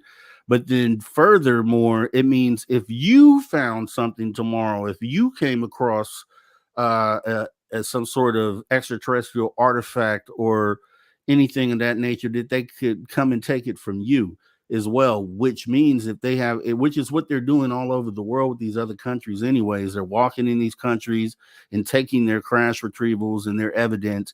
Eminent domain essentially is what they're doing, and if we allowed that to happen here, then that gives them the key to silence anything immediately and immediately take that evidence. So for people who don't understand what eminent domain means, eminent domain is where the government can acquire your private owned land if it deems it necessary to fulfill road construction or upkeep of any other circumstances applicable by law. By definition, any individual or entity that owns land does not really own the land per se. Exactly. All right. So basically, what they're saying is we're going to take control of this. We're going to present it to the public, but the public doesn't really own what we are doing. Right. You don't own anything at that point. You don't own anything.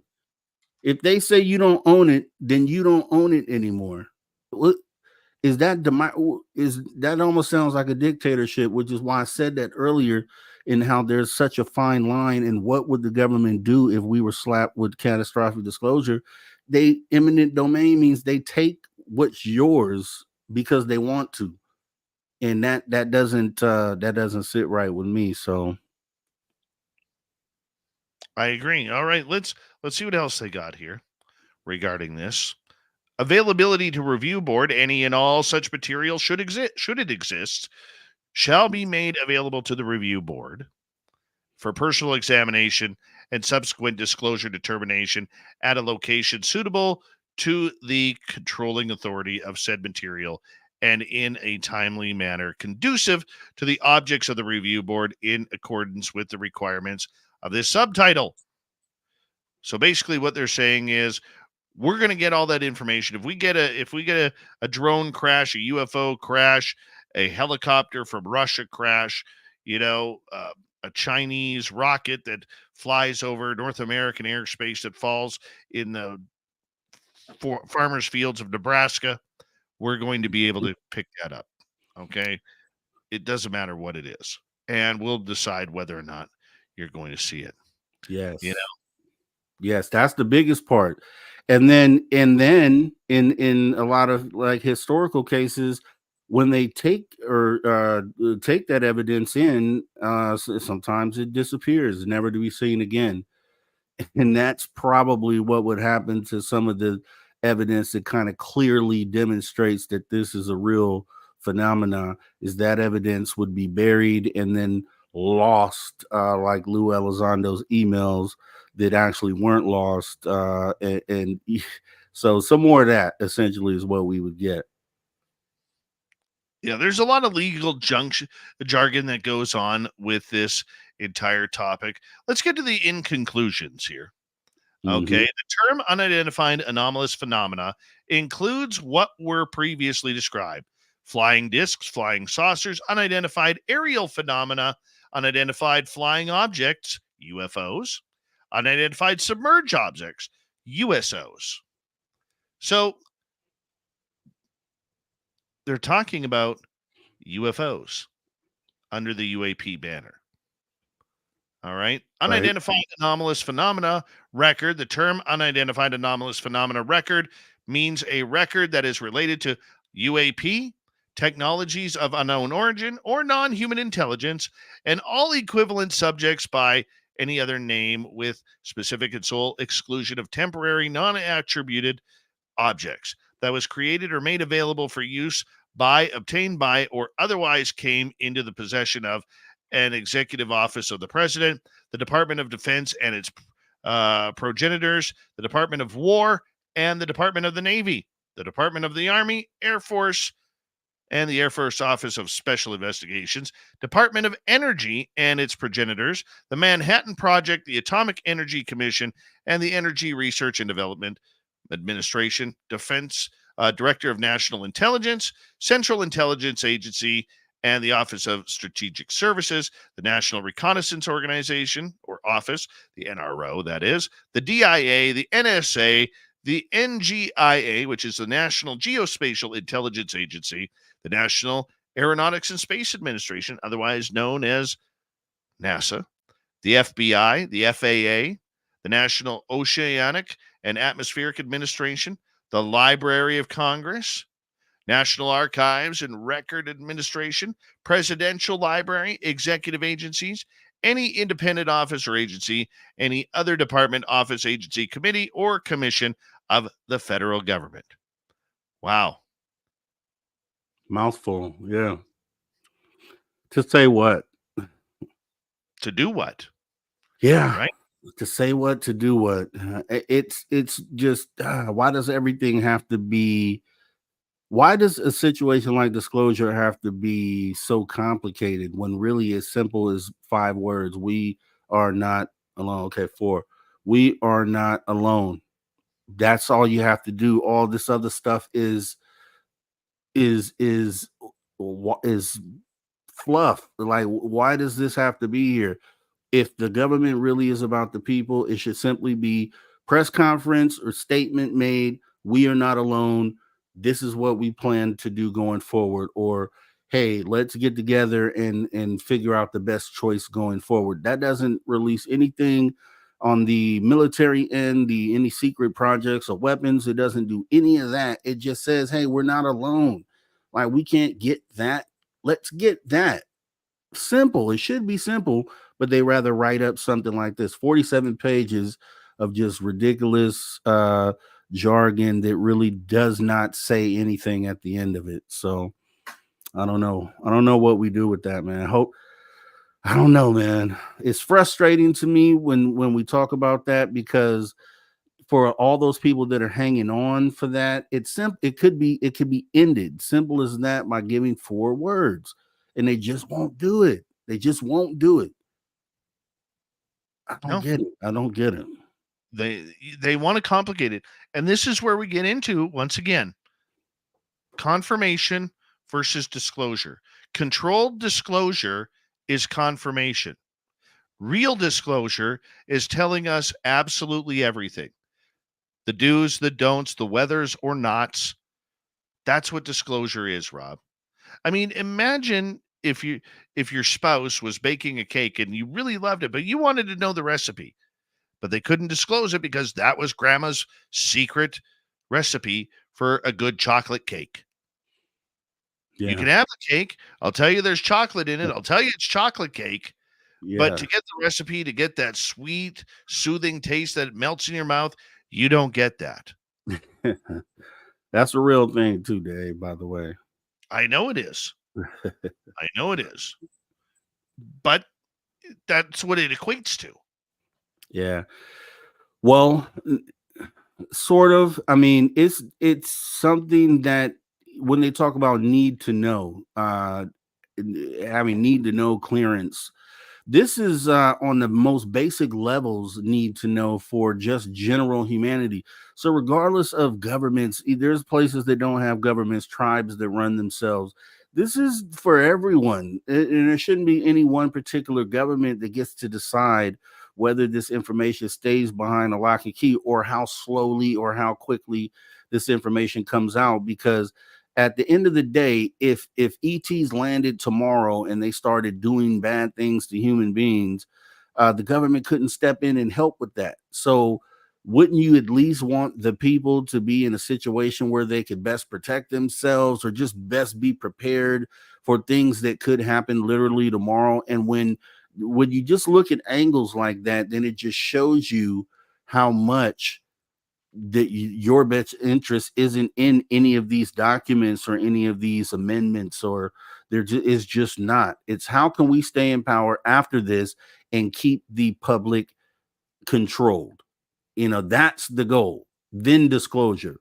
So they need to have both of those things work out together, and it's a disservice for just the people. And on that note, Robbie, when we return from the break, if you're in our YouTube audience or on X listening in tonight, we will take your questions regarding this new amendment, and other UFO hot button topics. This is Spaced Out Radio. My name is Dave Scott. Rob G is our guest. We'll be right back for hour 3. You're listening to Spaced Out Radio with your host, Dave Scott.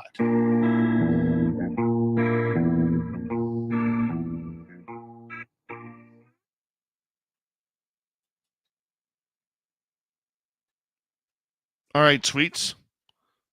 Do you want to hang out with the public, or do you want to take a break? I'm going to take a break, sir. I'll be back before you, I'm sure, though. All right. Do you want me to leave your window open? No, I'll bring myself back up. All right. I'm going to take a quick break here. We'll be right back, everybody.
All right, we'll wait for Dave to come back. Maybe that chair over there, right? Okay, yes, over there. Maybe that chair over there will move.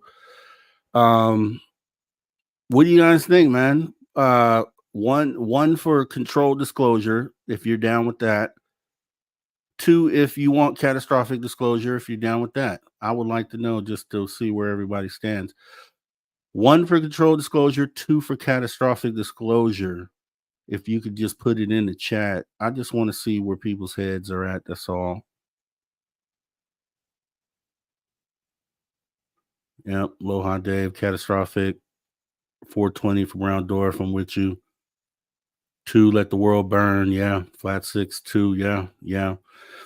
And it's and let the world burn is a great point to bring up, because I think with what we would have to go through in catastrophic disclosure, and if we wanted to kind of tear this thing and rebuild it, it would be probably a tough time to go through as humanity in that scenario, trying to rebuild this. But we kind of have to do it, right?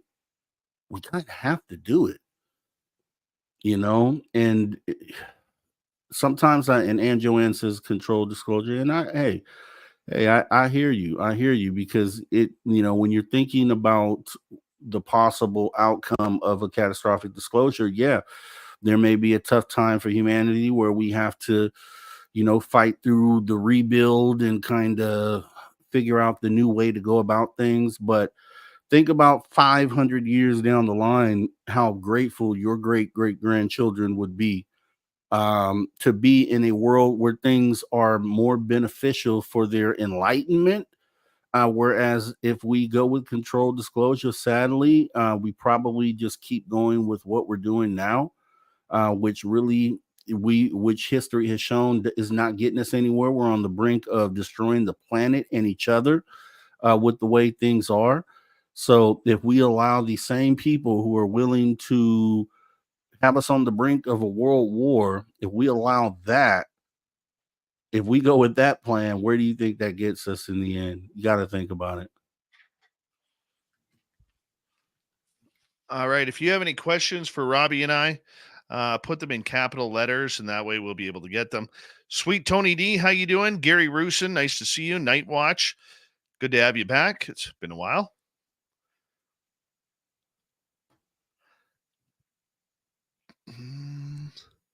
Bomber, and the answer is 42. Okay. There you go, Bomber. No, we were just saying one's for control disclosure, control government disclosure, if you're with that. Two's for catastrophic disclosure, if you're with that. It's a tough choice, and I would just be interested to know. JoJo's Angry Taros, welcome to SOR Chat. Thank you for joining us. And PRM Productions, good to see you again. Thank you for coming on in. Bombshell Bomber, nice to have you here.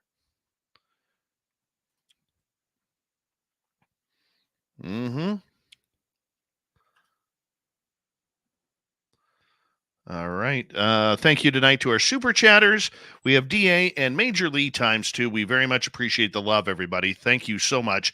And don't forget to shop at our Spaced Out Radio store. We do not have ugly swag. Here we go.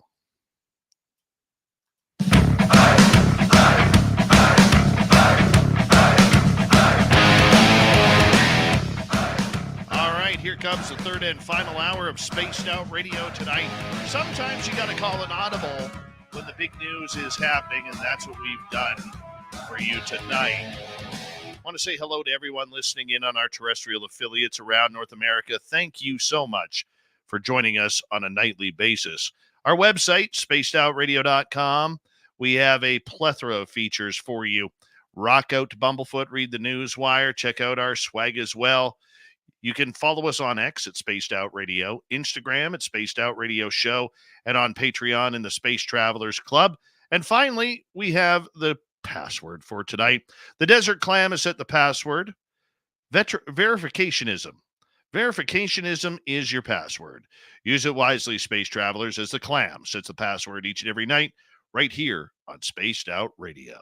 All right, Sweet Robbie G is here. We're breaking down this potential new law, an amendment for unidentified anomalous phenomena disclosure.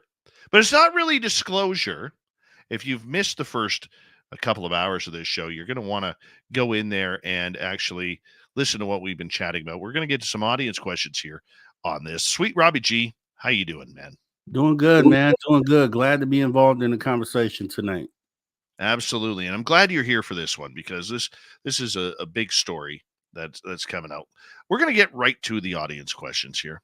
Start off with Paramarv. This one's for you, Rob. The orb you filmed the other day seemed to be hanging around a particular cupboard. Have you had a chance to look at that cupboard yet? Or Paramarv, I still haven't gone in there and looked yet. Shame on me. I was going to do it before the after hour show. I will make sure, though, that I do it before Saturday's show for sure. I can't tell you what's in there. I'm even interested to know. So we'll find out soon.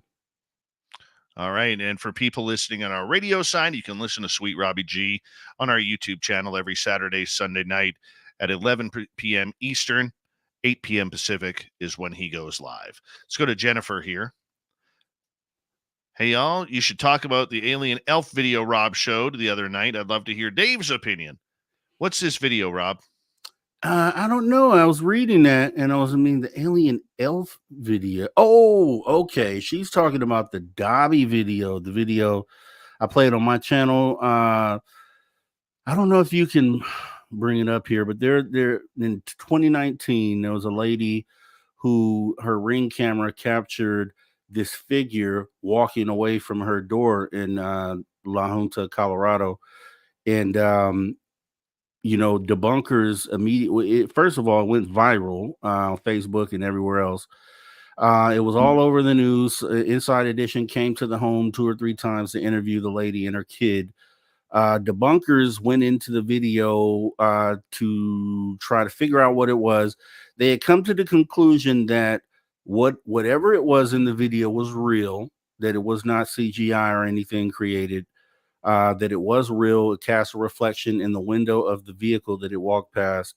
But their determination came to be that this was a kid with underwear on his head, which we looked at it, and I've looked at it extensively. I've looked up debunking videos on this. No one has actually clearly debunked it. And we made some, we pointed some things out where this thing could not have been human as far as limb proportions and things like that. And I was making a point that this thing walking down the video, the ladies never said that this was a hoax or anything of that nature. And my opinion was that this thing depicted in this video may have been, based on the characteristics, the same thing that was reported with the Hopkinsville goblin, which is the only ET that I was able to look into historically that had a description of having floppy ears or big ears. The debunker said, no, this is underwear on the kid's head, but the uniform color from top to bottom, from head to toe, was one color, was white. There was no, it looked like a bodysuit, if anything, that was on. And I just pointed out that this was likely the real deal. And it was an example, like I said earlier, of people within ufology kind of looking at something and casting it aside and debunking it within 15 seconds. When I've done the research on it, looked at the video frame by frame, and there are too many frames in that video that show that this thing is not human, and then what it is still to be questioned. But I don't know if we can show that, but that's what she's talking about. I showed it on my show. I'll have to look up that video. I haven't seen it yet. Yeah, Dobby. You can look up Dobby, Dobby, Dobby Alien or Dobby ET. You'll see it, and when you see it, you'll know exactly what it. I'm sure you've seen it before. If you just see the image of it, you'll be like, okay, I know what that is. I'm looking for it on YouTube, and I don't see it. Yeah, Dobby ET. I'll give you the link because you should see it because I think it's the one Jessica Jones uses it in her intro. Is this the one on the driveway? Yes, walking down the driveway. Yes, never been debunked. Their conclusion, and when I first found this video a couple years back, I looked into all the debunkings of it, articles that were written about it, and the only conclusion they came to is that this is a kid with underwear on its head. And there are so many instances in that video where you can tell that it is not a kid with underwear on its head. So if it isn't that, and they agree that what was in the video is real, then it's something that's not human, whether it's alien or cryptid, who knows, but it most closely resembles in appearance and in the way that it acted by trying to enter this person's house. It lines right up with the Hopkinsville goblin, and I'm sticking to that. That's what I feel that thing was. The only thing that kind of bugs me about it is right off the bat, here, when you look at the shadow along the fence line, it's looking like there's a bigger shadow before this thing walks out. That is a little suspicious to me. What you are seeing is when the video starts, the entity is on the porch at the front door. So it's closest to the light at that point. So I think that might be what you're seeing. Okay, I'm bringing this up for our YouTube audience here. And so this video, I mean, the way this creature is walking, okay, a child would not walk like that, number one. At all. Number two, whatever it is looks intoxicated. Right. or not steady on this ground with gravity. That's kind of what I took from it. Like it's walking all weird because maybe it's not used to walking in this gravity.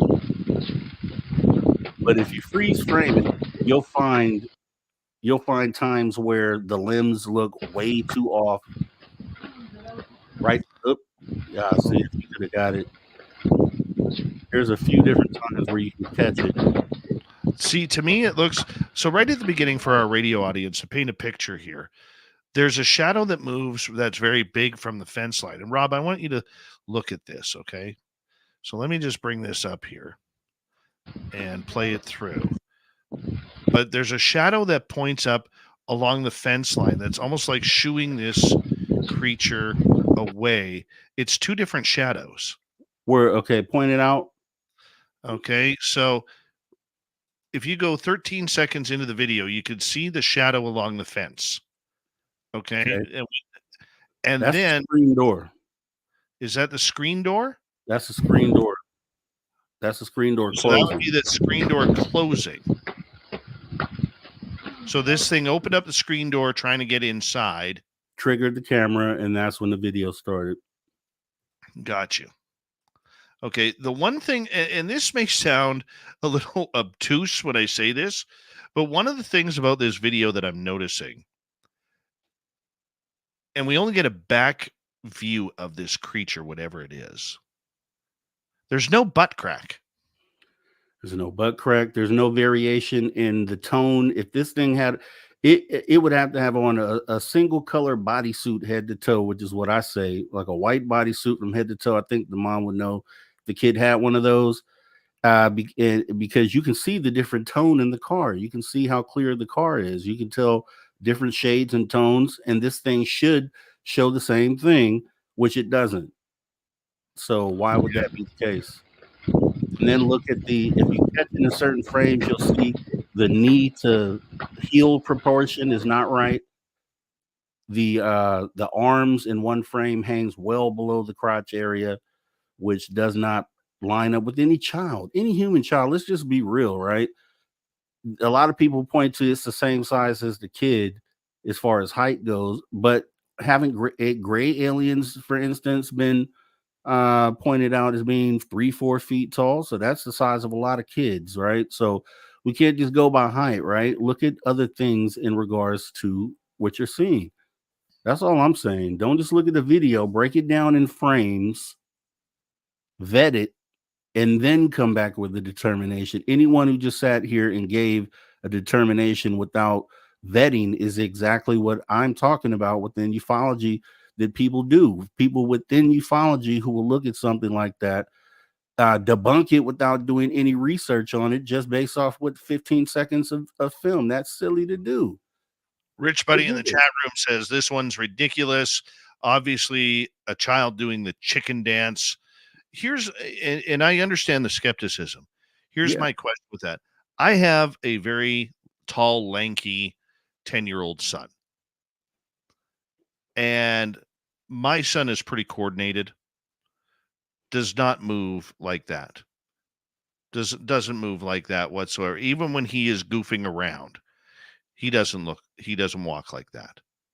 He doesn't walk with his feet pointing out. Opposite direction. Absolutely. It's baffling to me. Baffling. All right. And not saying I made comparisons to Hopkinsville Goblin because characteristic wise, it matches a lot of what was said there. Plus, in the Hopkinsville Goblin situation is when the ETs were trying to get into the person's house all night long. They kept trying to enter the house. They couldn't walk through walls. They were coming up to the person's door, window. So it shows that they have, if they can't, for whatever reason, they can't just walk through walls. But if you go back and read that story on the Hopkinsville Goblin, look at the description and then go and look at this, I think you might at least think about it. All right, let's get to another question from our audience here. Let's go to Aloha Dave. Rob, could you expand on what you're looking for in your new segment on your channel, My Experience with the Phenomena? Yeah, this is basically Aloha Dave. All I'm looking for is just like a the average viewer, a story from an average viewer, right? Just someone or average experiencer viewer, someone just a regular everyday person who has had an experience with the phenomena. You know, being that I've had so many lately, which is strange to me. I'm interested in you know, some just average people who are having these experiences as well, and kind of just telling the story behind it. So we will give some like informational data prior to you telling your story about the particular entity you walked into, like shadow people. So first episode is mine, so it'll be for my shadow people. But before I go into the story, I will lay out informational data about what shadow people are, and that's kind of how we'll do it. But I'm just looking for just average stories, you know, something that may have happened to you, and whatever your experience with the phenomena was. Gotcha. All right. Let's move on here. Let's go to new listener in our chat room, Blue Pac-Man. What are your thoughts on Bob Lazar? Is he a plant or one of us? He's one of us. I'm all in with Bob Lazar. How do you feel about Bob? I'm all in too. Yeah. I do have questions. Not gonna lie, I do have questions, but I don't know what he is all about. I think there's understanding that he may have been a plant, but we got to realize that he didn't work there that long. Okay, he didn't work there that long. He only worked on the base for a few days out of the so-called 6 weeks that he worked there. Okay, so I don't know what is truly up with him. I want to believe him. I do, but I also know people who've worked at the base and state that the S4 area where he says he worked looks nothing like what he describes it as. Nothing. In 1989, there were, think about ufology in 1989 and what was known and what was speculated. It wasn't, I don't think ufology had advanced to a point to where we had as much data as we have now. And for that to be 40 years ago, roughly, it, you know, for those things that he said to turn to flesh out. And that's why I say getting the data, letting it sit there and then vetting it. And I think vetting the what he said up to this point, there's not a lot of holes that people could punch in that. Jim Goodall's known the guy since before he went in and worked on these programs. Jim says he's the real deal. Jim has never been, in that I've known, been one to kind of embellish. He's kind of, everything I've looked into him on has been I could take at face value. So I think that's a corroborator right there who can corroborate some of his story. And yeah, it's just the fact that a lot of the stuff he said then has come true now. How is that possible? He couldn't read. Is it more likely that he was a part of the program, or that he was able to read the future 40 years later to determine that what he was saying was going to line up? What's more likely? And you know, this is one of those stories in the UFO Pandora's box stuff somewhere deep in the Pentagon that we need for true disclosure. I totally believe that. Other people may not believe that, but that's what I believe. Let's move on here. Let's go to Major Lee. What are your thoughts on the conscience aspect of UAP contact? Is it valid or just another human mindset grift? Because we all know Major Lee loves the word grift, as we don't yet understand human consciousness. I would like to know what you mean then by the consciousness aspect, because I believe, is it just simply that there's a consciousness or an intelligence to what we're seeing in these UFOs? If that's the case, then I have to say that what I observed, the UFOs that I observed, which I think were drones, I don't think were manned. Those things that I filmed exhibited some sort of intelligence in life, in the way that they moved. So yeah, I mean, I don't know. I think we've only cracked the surface of it, and Brown Door, talking to Brown Door, shout out Brown Door. He had said to me, that maybe I kind of manifested what we saw in Reno, and if that was true, then I can kind of co-sign the consciousness side, or the ability to consciously maybe align with these things. So I think that that's a real thing.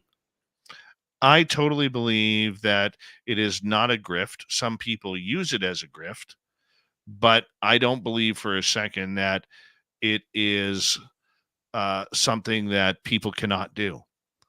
Okay. I put it this way: when I was doing the Estes method in the forest last year, when we were filming up in British Columbia, in that blindfold that I was wearing, I saw a white orb, and it was really bright. And even though I'm wearing a blackout curtain in front of my eyes, I still saw a white orb. The team that we were with looked up in the sky, and right over top of us, there was the same white orb that was getting lower and lower to the ground over top of us. Did I summon that in? Did our energy summon that in? Did we call for it?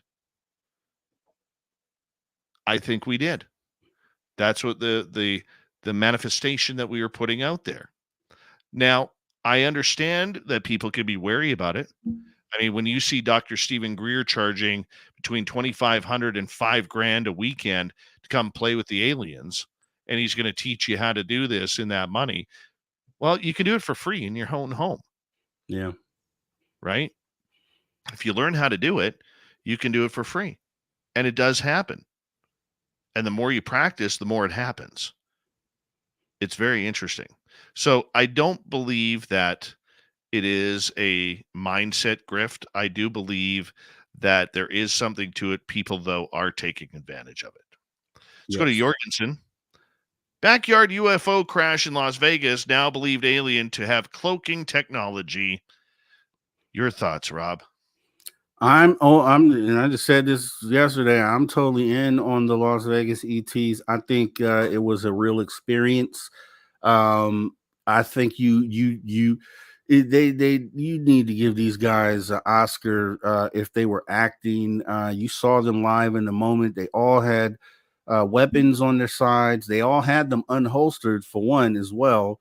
They all seemed on edge. And aside from being able to translate what they were saying in the moment, I think it was a real experience.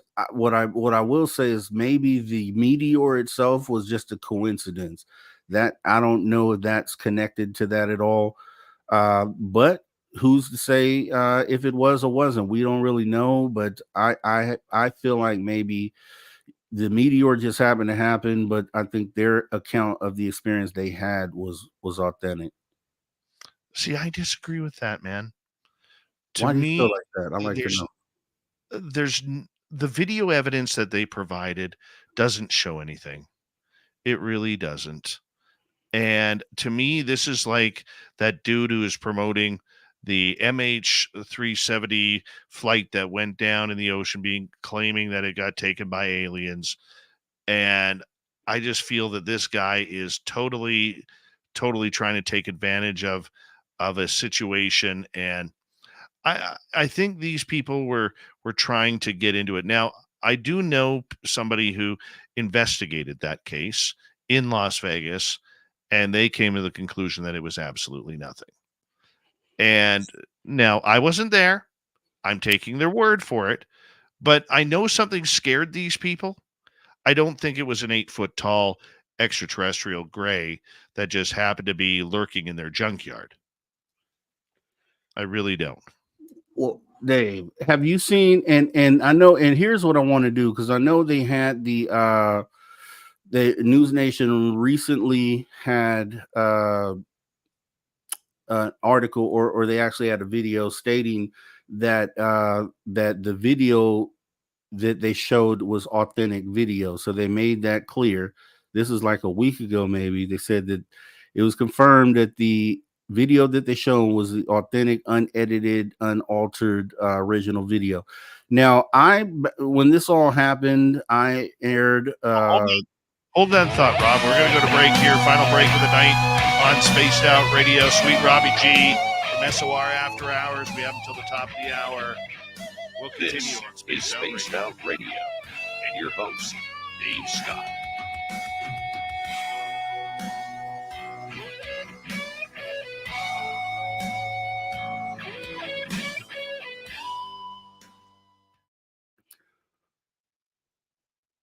Hold that thought, Robbie. Yep.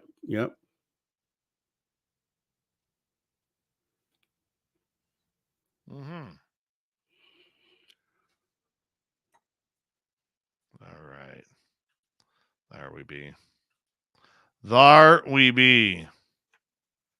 Yeah, and I have we can show. I have edited 6-minute video. We don't show the whole thing, but this was the video back when this came out, and I know there were a couple that were obviously false. The ones that had the CGI things in it, and were definitely false.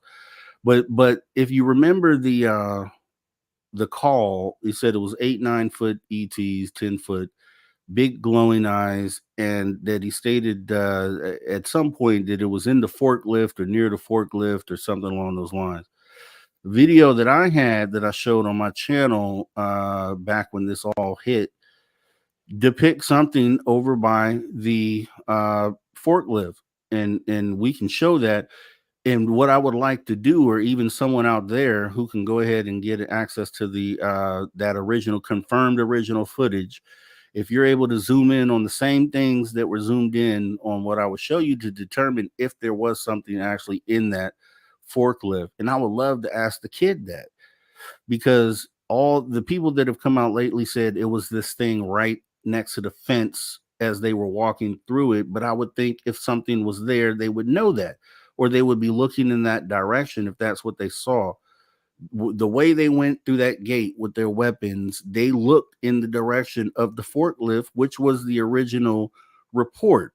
So if there was something there, you would think that it was going to be over there. In a video that I have now, I can't confirm it's 100% authenticity, but it definitely depicts something in the forklift.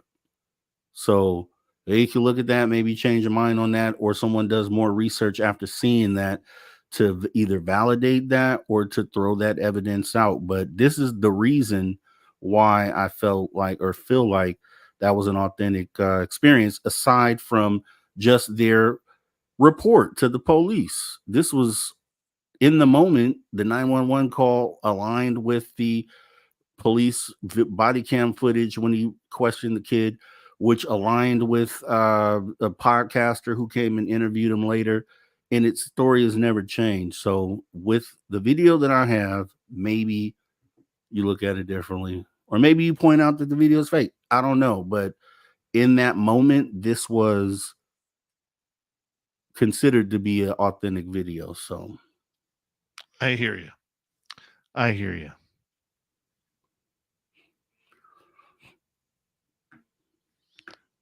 don't know. Javier, how you doing, man?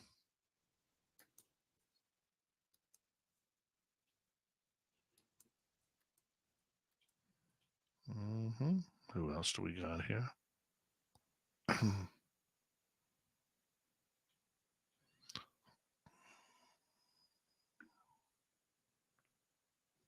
Astro Fugitive. What if people start making AI UFO videos and start mussying the waters even more? It's already happening. It's been happening for about 10 years. Oh, yeah. There's a channel that used to specialize in that. Mm-hmm.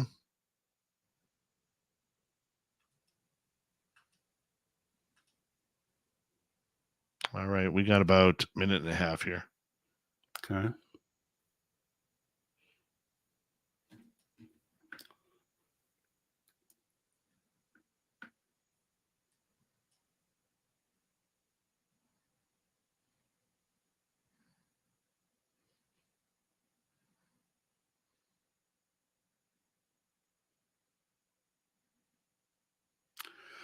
Yeah. And this is why, and when we look at this, I'm looking at it now. This is why it looked, when people kept saying the creature is off to the right, it didn't make sense because in the video they don't look that direction. When they look and they show where they get scared and turn around and run them back, they're looking towards the forklift. You can see in the shot. So you let me know, when we come back, let me know what you think about that. We will figure it out.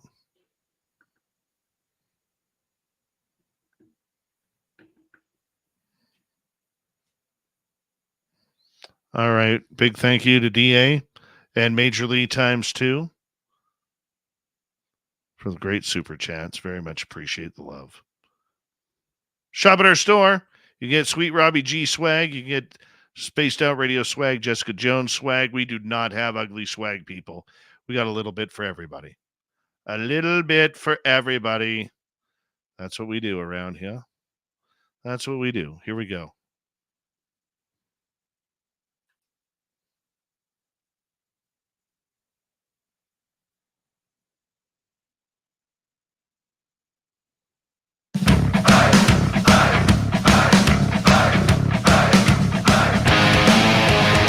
All right, it's that final half hour of tonight's show on Spaced Out Radio. My name is Dave Scott. We very much appreciate you tuning us on in. And thank you for wearing tinfoil with us. Hey, I want to remind all of you that if you missed most of this show or others, you can always check out our free archives by going to youtube.com/Spaced Out Radio. Do old Davey the favor, hit that subscribe button. Our website, spacedoutradio.com. We have a plethora of features for you. Rock out to Bumblefoot, read the Newswire, check out our swag as well. Follow us on X at Spaced Out Radio, Instagram at Spaced Out Radio Show, and on Patreon in the Space Travelers Club. Final time tonight, we say hello to Sweet Robbie G. He's the host of our weekend show, After Hours, on our YouTube channel for Spaced Out Radio. So if you're going there, you want to check out Rob's show, do us a favor, hit subscribe and ring that bell. We would appreciate it. Sweets, good to have you here. We're going to finish off with a topic about the alien in Las Vegas. Do you believe? Do you not believe?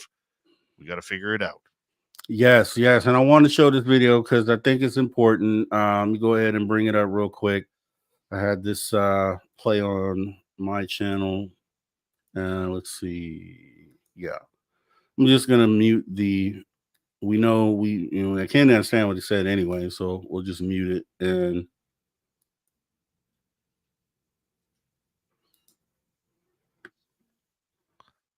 so for our radio audience, we're going to take a look at this video trying to figure out if there's an alien in the backyard in Vegas. This happened last summer. Rob, what's your thoughts as we get into this? So this video, this is right after this all hit. And if you remember, they said this creature was off to the right. When they walk through this fence, at no time do they look that way. You see the forklift in the distance there. That's where they're looking when they go ahead and turn around and run back out the gate. So someone who edit or who, this came from another channel, can't remember the original channel. So if the creature is on the side to the right, then they walk past it. I don't think that that's the case. This video is going to show zoomed in on what is being seen inside of that forklift, and you can decide for yourself if it's real or not. Get the authentic video and maybe zoom in yourself to see if it matches up. So he said it has big eyes and a big mouth is what he said. The translation, let's translated that. Well, I mean, the video is shaky, and I can understand that with somebody being scared in this situation, whether it's an alien or whether it's a burglar. I mean, adrenaline is rushing. It's going to be a little freaky. Look inside the cab of that. So if you see, there's a dark thing there, and you can see the blinking. There's a blinking. And this was the video that was out. Now, to the right of that, I can point to it. So this thing here is supposed to be one of them, according to the person who, the channel that had this video put out. This is supposed to be the second thing next to it. which if they were standing from the ground, which would be probably 8-9 feet tall from the ground to the cab of that forklift. That's the direction they were looking in. And if you look, someone did a filter, and you could see the eyeball, which is right here, blink, blink, blink.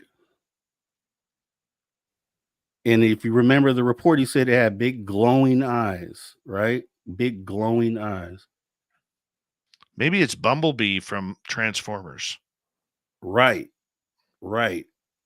Look at this. I'm not convinced. Look, I'm look. sorry. Look. I am totally Blink. not. Okay, I understand that. I just No. And so now what you do, because they just released what they said was the authentic original video, is to take that video to see if these entities show up, because every video that came out in this period, even the one they were saying the ETs were over to the right side, still had these objects in there in the forklift.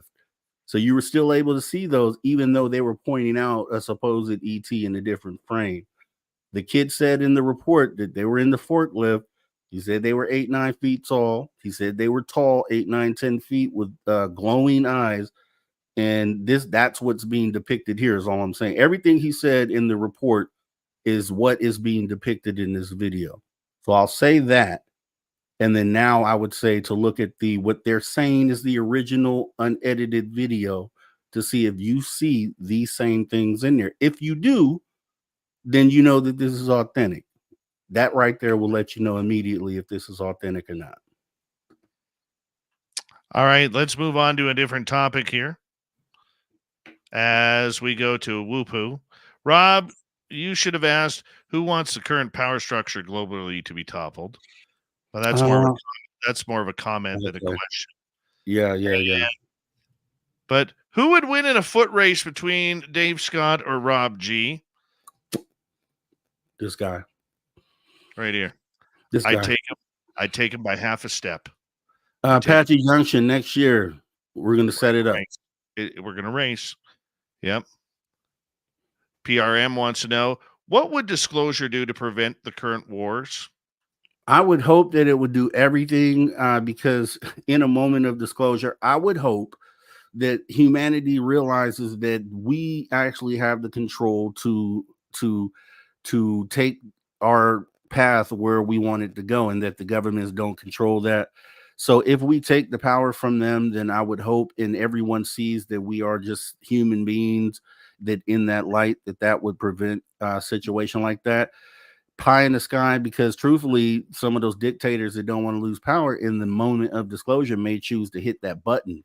So it could actually force war disclosure, could potentially, versus hopefully it correcting or making it to where we don't have war.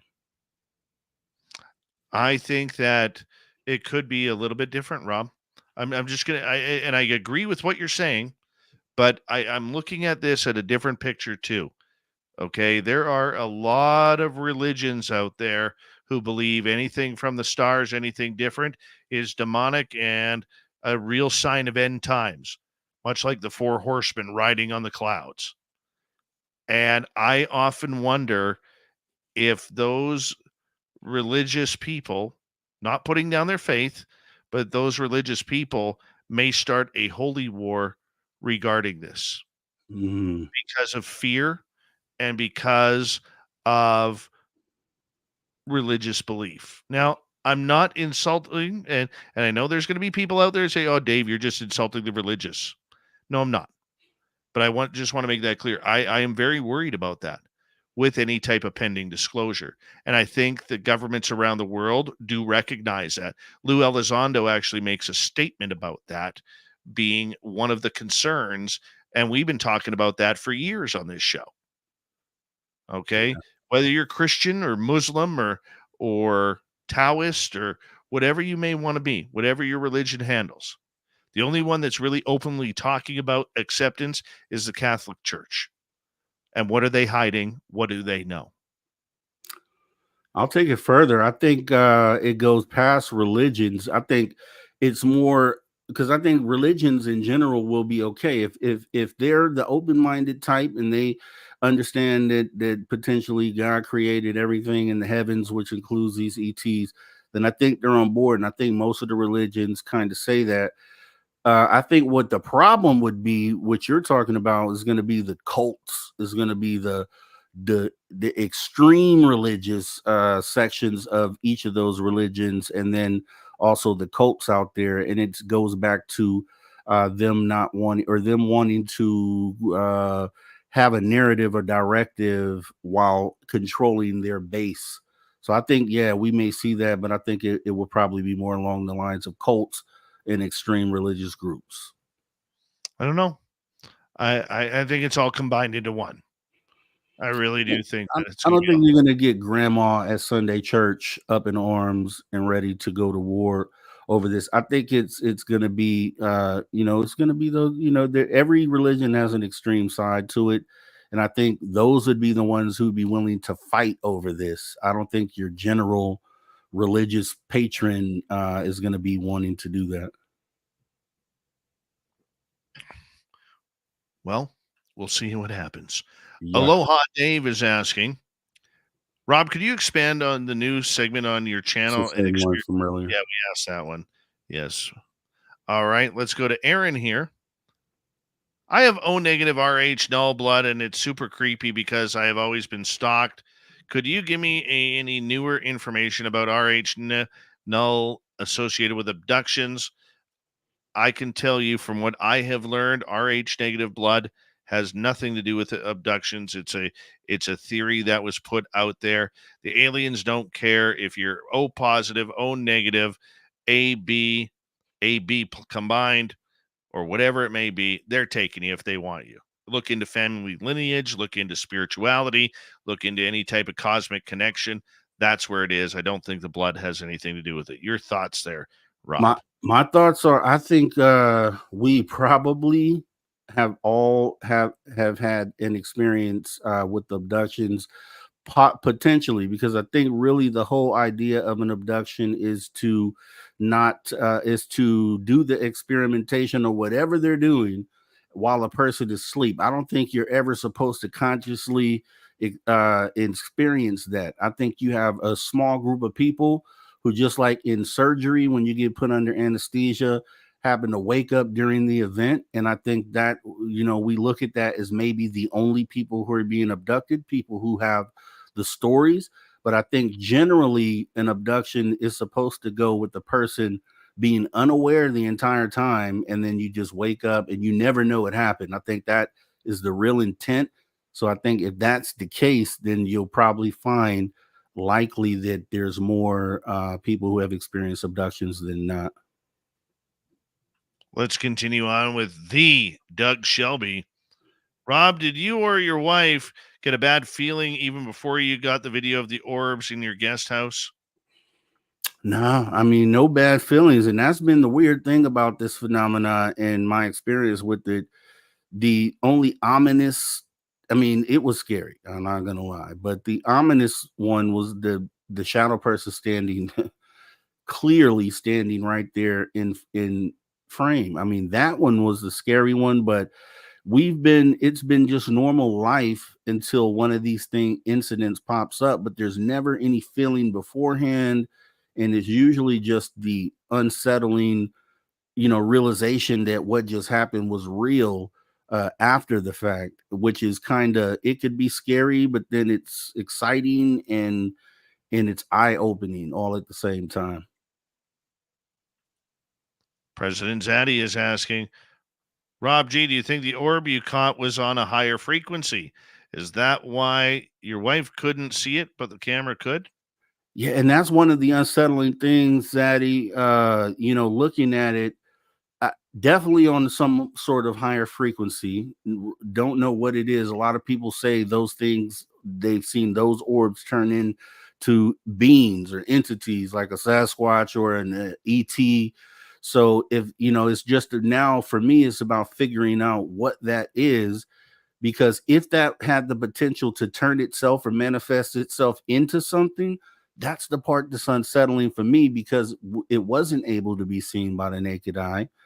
And then if that's the fact, that orb could literally be floating around right here in front of me, and I wouldn't have any idea. So that part is unsettling. Definitely believe it was a higher frequency, though. All right, we got 7 minutes to go. Sweet Robbie G is our guest tonight on Spaced Out Radio. We haven't really got into paranormal or cryptid chatter yet, but then again, there's no new news there. Well, no, there is. There's the orb, and actually, we need time to fill that. Yeah, let me actually bring that up for I know there's So some people here you found a video of a bunch of orbs.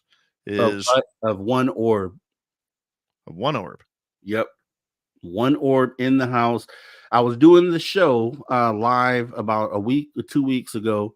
While doing the show, I kept getting messages on my phone, and it was my girl letting me know that the Ring camera keeps getting triggered in our side house where there's no one in there, and it's all the lights are off, complete dark.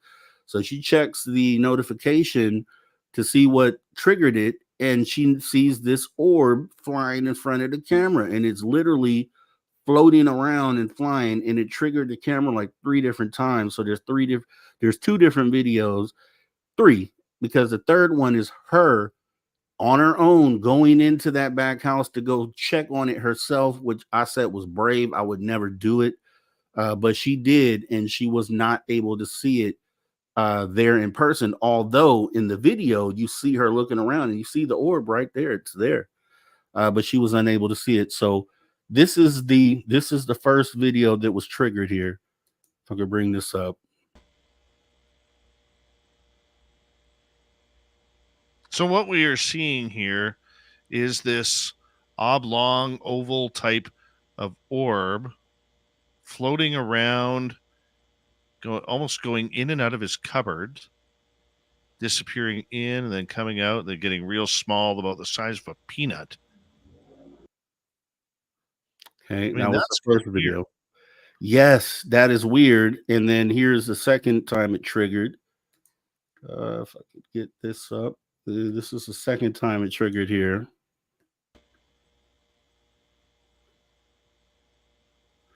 And it's like a circle. It's like the middle is hollow, whatever reason.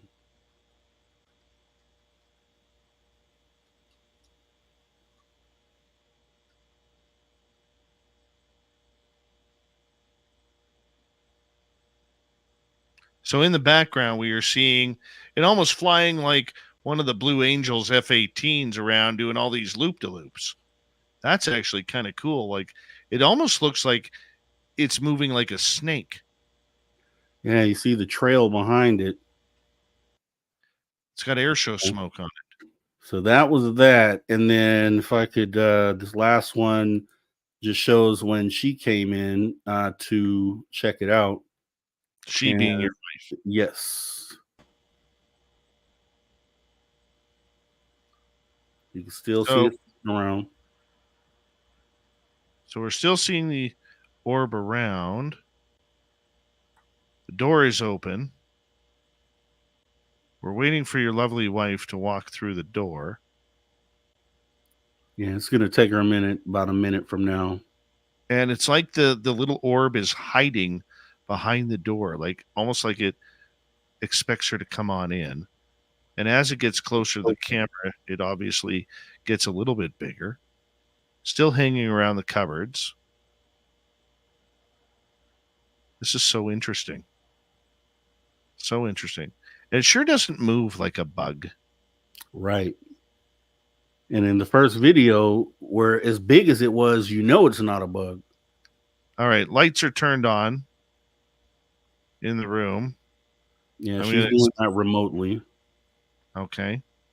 So your wife at this time is trying to figure out who or what is in your guest house. Yes, she's texting me at this moment. I'm doing the show live at this very moment, and she's deciding if she's going to go in there by herself to check, what she ends up doing.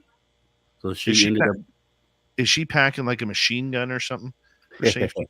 I don't know if she brought the protection with her, but yeah, it's an option. I'm telling you, I'm not going into a situation like that without looking like Rambo. Oh, I told her you're brave because I would have had to come get you first. You would have came with me. I'm not going by myself to go check this out because I know what orbs are supposed to be. So there's no way I'm walking into that by myself. And this thing is just steadily floating around, different sizes, leaving a trail, and then you'll see her. She's about to come back now. She didn't, and she's taking her time, but you'll see how scared she is walking in. And you see the time right there is 9:17. So we were right in the middle of hour 2 of after hours. This is so weird. It's like waiting for anticipation of something to happen. It's just like a horror movie, man. And I'm living it, Dave. That's the crazy part. Okay, here she comes. So you see it's there. She's peeking in. She's scared. The orb is moving through the other door. She's like peeking in. She's like, yoo-hoo. Turns the lights on.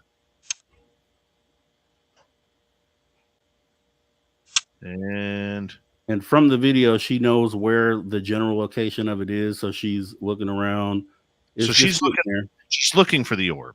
She's looking for it based on the video that she already has. She's looking for it. She doesn't see it. Oh, it's up on the roof or on the ceiling. Now, by the squeaking of that door, you definitely need some of Bill WD-40's loot. Yeah, definitely. That's a different orb that just flew by the camera. I think that other thing was a bug. I think it was like a little gnat, something. We only got about a minute here. Okay, she's out of there. So that was it. So she didn't see it. It was still there as you saw, and pretty creepy. Weird. So you go ahead and drop there. And we suggest that our radio audience goes to our YouTube channel to check out this video, as you know, you're going to want to see it for your own eyes. It's kind of weird. Yeah. I am proud to say quickly, Rob, as we start to wrap things up, my Bigfoot light, which has been turning itself on before I get into the studio recently. I heard it was not on today. It was not on. I got a reprieve from my ghost in SOR headquarters studio. Yeah, I asked about it the other day because I saw the toes pulsating, and I was like, "Is that supposed to happen, or is it doing something weird?" The camera doesn't do this justice, but yeah, why it's turning on by itself, I have no idea. As we say goodnight to Mr. Rob G, and hello to Mr. Ron Bumblefoot Thal, rocking in the background with Little Brother is watching. Bumblefoot is the official music of Spaced Out Radio, rocking us in and out of every single show. Get your horns up for the guitar god himself. Special thanks to everybody listening in at work, at home, in your cars, wherever you may be. Thank you to everyone in our chat rooms tonight. YouTube, Twitch, Elga, Facebook, Spreaker, LinkedIn, Space Travelers Club, and on X, hashtag Spaced Out Radio. Remember, this show is copyright by Spaced Out Radio and SOR Media Ventures Limited.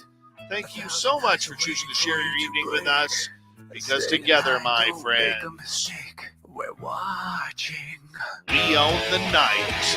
Mr. Bumblefoot, we need a favor. We need you to take us home.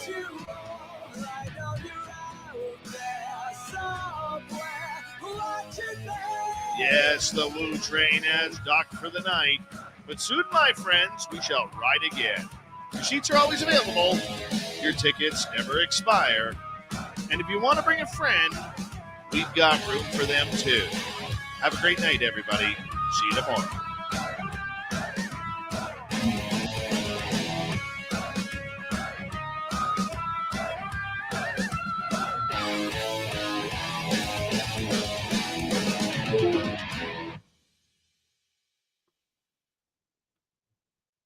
Made it to the end of the show right as my camera goes out. Awesome. Nice. Perfect. You got some aliens going on there or what? Dave, it's weird stuff going on here, man. No doubt about it, man. and it's just like I said, it's mind blowing to me because for whatever reason, I'm in a position to get those receipts, and I don't know if the phenomena is using me to show people. I don't know. I don't get it. Me and Jax talked about this last week, but it is mind blowing to say the least. I here's the thing. It's so far covered different sides of the phenomena, and I'm the one thing that would be next would be like some sort of face-to-face encounter with either cryptid or one of these beings, and I'm not ready for that one, man. I'm not ready for that. Sweet Robbie G. We don't know what you're gonna go through. Yeah, to be continued. That's for sure. Oh, for sure, dude. You know. So what's shaking, man? What's been going on, Dave? What's Man, the latest? I'm living the dream right now. Living the dream. Definitely. With everybody here, there's a lot of people watching here, and would be totally awesome if you guys came over to the after hours Saturday, 8 p.m. Pacific to 11 p.m. Who are we gonna have this week? Filthy set us up with some awesome people, so I got to give shout out to Filth. He's the best. Love the dirty one around here. Yeah, he's definitely the best. And let me see. We're going to have Casey Sanregret, if I'm saying it right, and Lisa Perry, 5D Ascension in Energy Mediumship. And then Sunday, we got Zen Benefiel talking about psychology of ufology, spiritual growth, and awakening. So deep stuff, deep conversation. Should be awesome. I really hope to see you guys there. Hit the notification bell. It's going to be a great show. I think it's going to be fantastic for you, buddy. Yeah, I really do. Got some good ones coming up. Of course you do. Yeah. Of course you do. Yeah. All about that convo. I can't wait. We got June pretty much booked up. July, probably halfway. Trying to get them booked at least 2 months in advance. The dirty one will help you with that. He's sexy that way. Yeah. Yes. That's the dirty guy. I was hoping he'd be here tonight, but it's all good, Phil. He had to deal with some personal stuff tonight. Okay. Yeah. He was planning on it. Yeah, did you hear Travis said, did he tell you that we're characters in his new book, right? Whose new book? In Travis Mustus, his latest book. We are characters officially in his book. You, myself, and I think he even said Filth, if I'm not mistaken. So I did not know this. Yes, we're in a book. So I told him I didn't want to know how it ended. I just want to, read it, I guess, and find out what happens. Well, that's sweet. Yeah. So should be awesome. Actually, I have to make sure that I've read it before we talk this weekend so we can talk to it. No kidding. Yeah. 1 second here.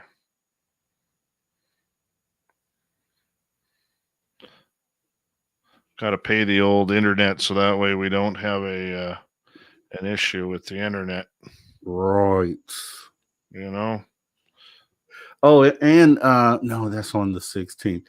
But I know Jax will be with Lee on it's the second weekend of June. And so when she comes on Sunday, they'll be live from a location where they'll be showing some interesting stuff they've promised. So that's going to be something to look forward to as well. Can't wait. Lee Strauss, his camera is insane. Oh my gosh. Oh, yeah. He doesn't mess around when it comes to camera work, man. No, he said the camera's like 36 and the lens is like 28. And I'm like, geez, let's do the math on that.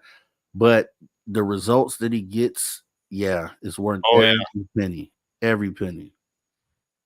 Yeah, that's pretty cool, eh? Yeah, can't wait.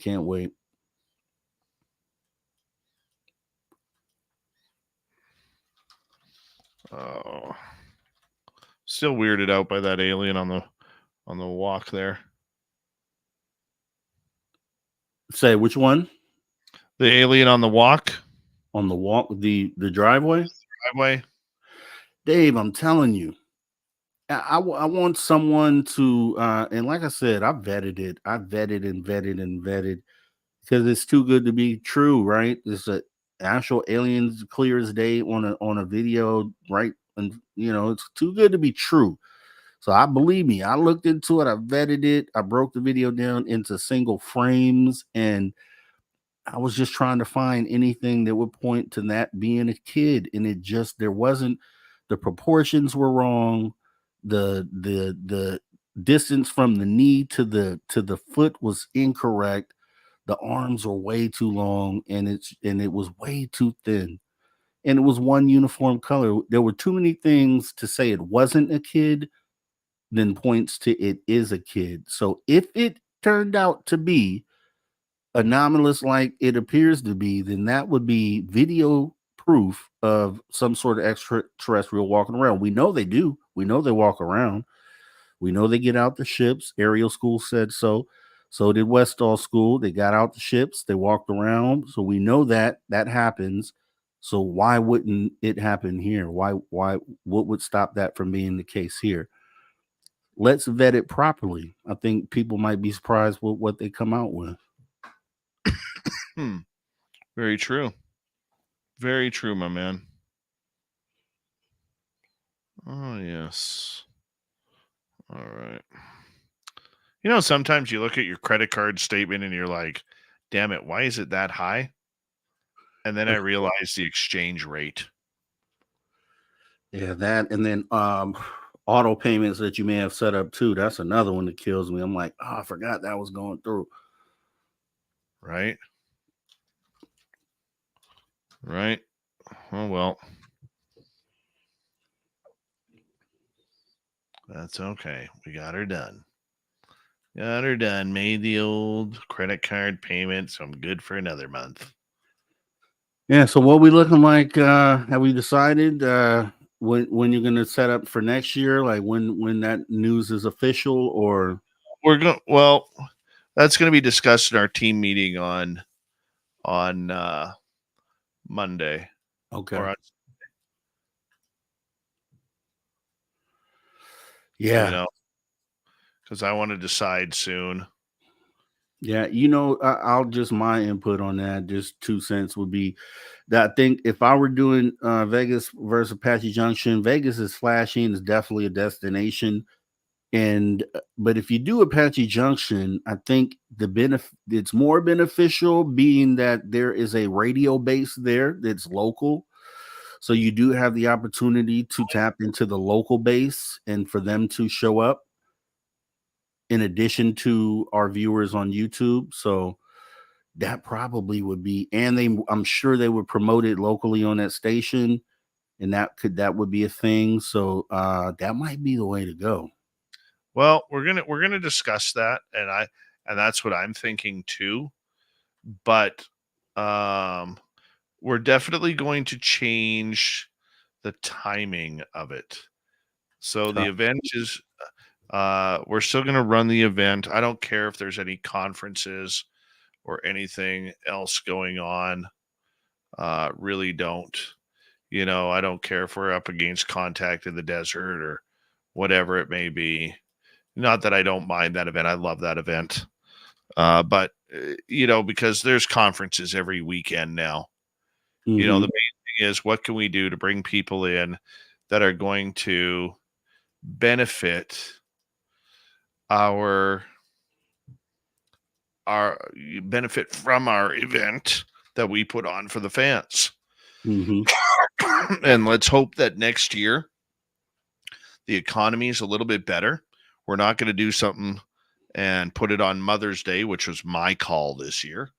We're going to not do it during an EDM concert where 400,000 people show up and jack the rates in Vegas or whatever. The key to Apache Junction is, what do we do at night? because most of the people are night owls. Okay. And we need to make sure that there's something to do at night there. So it's going to take a little bit of investigation. We're going to Mhm. have to put it together and see where it goes. Yeah, I'm sure Melinda Leslie will have some good ideas since that's her neck of the woods. And Yeah. out there in Arizona, it's a lot of good sky. So sky watching would be for sure, definitely a thing. And then ghost towns. There's definitely a lot of ghost towns here in the West. I'm sure there's one really close to Apache Junction. If not, Apache Junction might be a ghost town itself. Apache Junction is very haunted. Yeah, see, there you That's go. pretty much where the Wild West was, right? Exactly, exactly. So that checks off a lot of boxes. Checks off a lot of boxes. Well, you're a box kind of guy. Yeah, I am, man. I am, man. You Like know, people look at you and they're like, that Rob G, he's a surefire cardboard box. yeah, man. Yeah, you know, I'm different. That's what I'll say. I'm different. The main thing is we want to, we do the. I just want to say this uh, before we kind of move on to a different topic or whatever. Um, I know that times are tight right now and everything for people. Hell, they're tight for me. If you guys saw my bank account, you'd be like, I recognize that.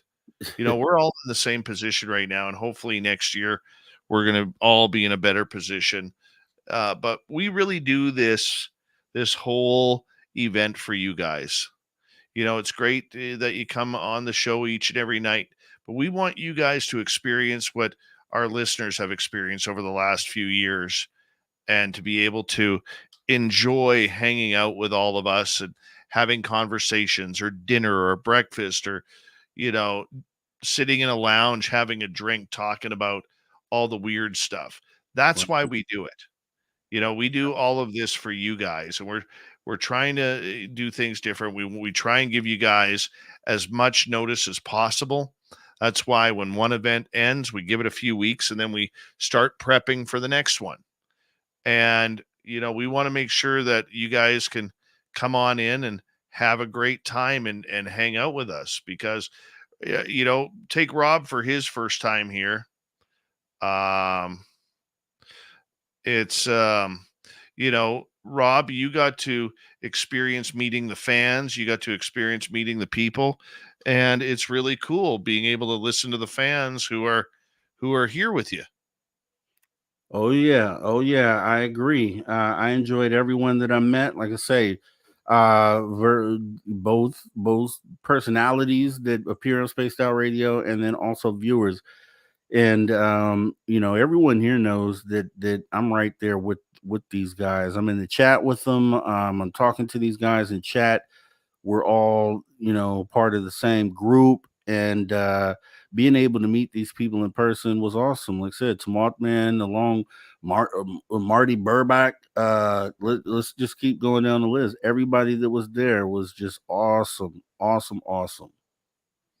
Yeah, and we choose good events for you guys too. Whether it's Merle taking us on a paranormal vacation, or whether it's Melinda's Skywatch, or whatever it may be. We want to make sure that you guys get your part on that. We will, and like I said, we do it all for you guys, and we want to make sure that you guys get to have the benefit of that. To have your questions answered and everything with that. So, it's just one of those things um to think about moving forward for next year. If you're looking for something to do, we want you at our event. And like I said to a couple people, I'm not looking to make a dime off of this. I'm not looking to make a dime at all. Okay. In fact, like I told Rob the other day, I mean, that putting this event on for our listeners cost me personally a couple grand. It does. And I have no problem shelling that out for our listeners. No problem whatsoever. It's something I love to do, in booking the rooms, and booking the the broadcast room and everything that goes on between that. You know, it all costs money, and I don't mind doing that. I don't mind paying for the swag so our fans have something to grab, you know, and I don't mind doing that. I'll do that every year. You know, I just want to make sure, I guess, for my own heart to our listeners, I want to make sure that they are having a good time, and that they're shown the love and respect that we have for them as SOR, and for our guests who are able to hang out with them and get their questions answered or get their books autographed or do what you want to do. Look, that's a handsome picture of you, me, and Courtney, man. Man, I'm telling you, all-star photo right there, man. And I'm glad I got it too. This is really captures one of those moments. It just really does. Had a couple in here that I felt good about. This hanging out with Lee and Jax, and who's that Vaughn Patrick over there, and Melinda, Mario, and who's the gentleman? I keep forgetting his name right here. Is going to kill me. That's Brad. Brad. Okay. Because I said that last time I brought it up, and he was really cool as well. And then this was the couple doing their thing. Yeah. You'll notice something about, there's me giving you a big hug there, sweets. I see it, man. I see it. I posted it on social media. Everybody, they went crazy over it. I was like, look at this guy, Dave, man. You come to the next one, and you too can get a hug from Dave Scott. Dave's a hugger. He really is. He is. He is. He is. Yep. And then Mama Captain and Dave, obviously. This was awesome. It was just all of the best people, man. It was just really all the best people. I got to tell you. Oh, that's a good photo right there of Grant, Jim, and Kira. Exactly. Exactly. Great photo. The whole mood was there. Tamad Man and his goatee. Getting a little tug there. Little tug action. And look at Tamad Man, double fisted as usual. Appreciate you, Tamad Man. That's my guy. He's always double fisted. Now that's my kind of guy, man. Mm-hmm. Trying to figure out what watch I'm wearing there. And then this is the moment that I'll hold, that I'll put up on my wall, print up, put in the frame. Interviewing R. Keith Andrews at the event. R. Keith was so cool, so awesome, so personable. He's an awesome soul. He really is. He really is. He came up to me and said a few different things to me during the event. Went out his way to come and say some things. So I really appreciated it. And he let me know that his lady was a big fan of my music selection on the after hour. So I thought that was awesome. And it was just a lot of good feelings there. You know what I mean? It was just a lot of good outward feelings that were being displayed there. And it's awesome. You guys have to experience it next time. It's a must. You have to do it. We got to figure out a way that you guys can take part, that everyone can take part. Absolutely. And then this was dinner. I think you had ran off real quick, but I know you were at this table as well. But this is the group here. We were sitting, chilling, chatting, having fun. Taking the picture, dude. That's me taking the picture. Okay, yeah, because you're not in frame. Okay, I see you there. Yeah. My locks got in there, though. Yeah, your wavy, luscious locks. I see you, sir. I see you. And then, yeah, that was it. Why we call them sweets right there. Great stuff. Can't wait for the next one. Just can't. This was awesome. Oh man, that's good stuff. Yeah, we'll figure it out good for everybody. Yeah. Go from there. Yeah, for sure. All right. Hey, Robbie, we're going to end this feed here because I got to start sending over my files, and it's going to take longer than usual. Okay. If I'm sick by your phone, I'm going to give you a quick call. Yep. Yep, I'll be here. Everybody else, have a great rest of your night. Take care. See you this weekend. After hours, make sure you hit the notification bell. It's gonna be a great show, man. Just trust me. Trust me. You ain't trust me before. Trust me this time. Awesome show. Come and see me Saturday, 8 p.m. Pacific. Later. All right. And thank you, everybody. Joanne, DA, and Major Lead Times 2 for the super chats tomorrow night on the show. Jennifer Passavant is here. We're going to talk more alien contact, consciousness, and everything in between. We'll see you then, everybody. Good night.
Stay healthy, my friend. You too. You need bail money, give me a call. Always, Dad. Take care. You too.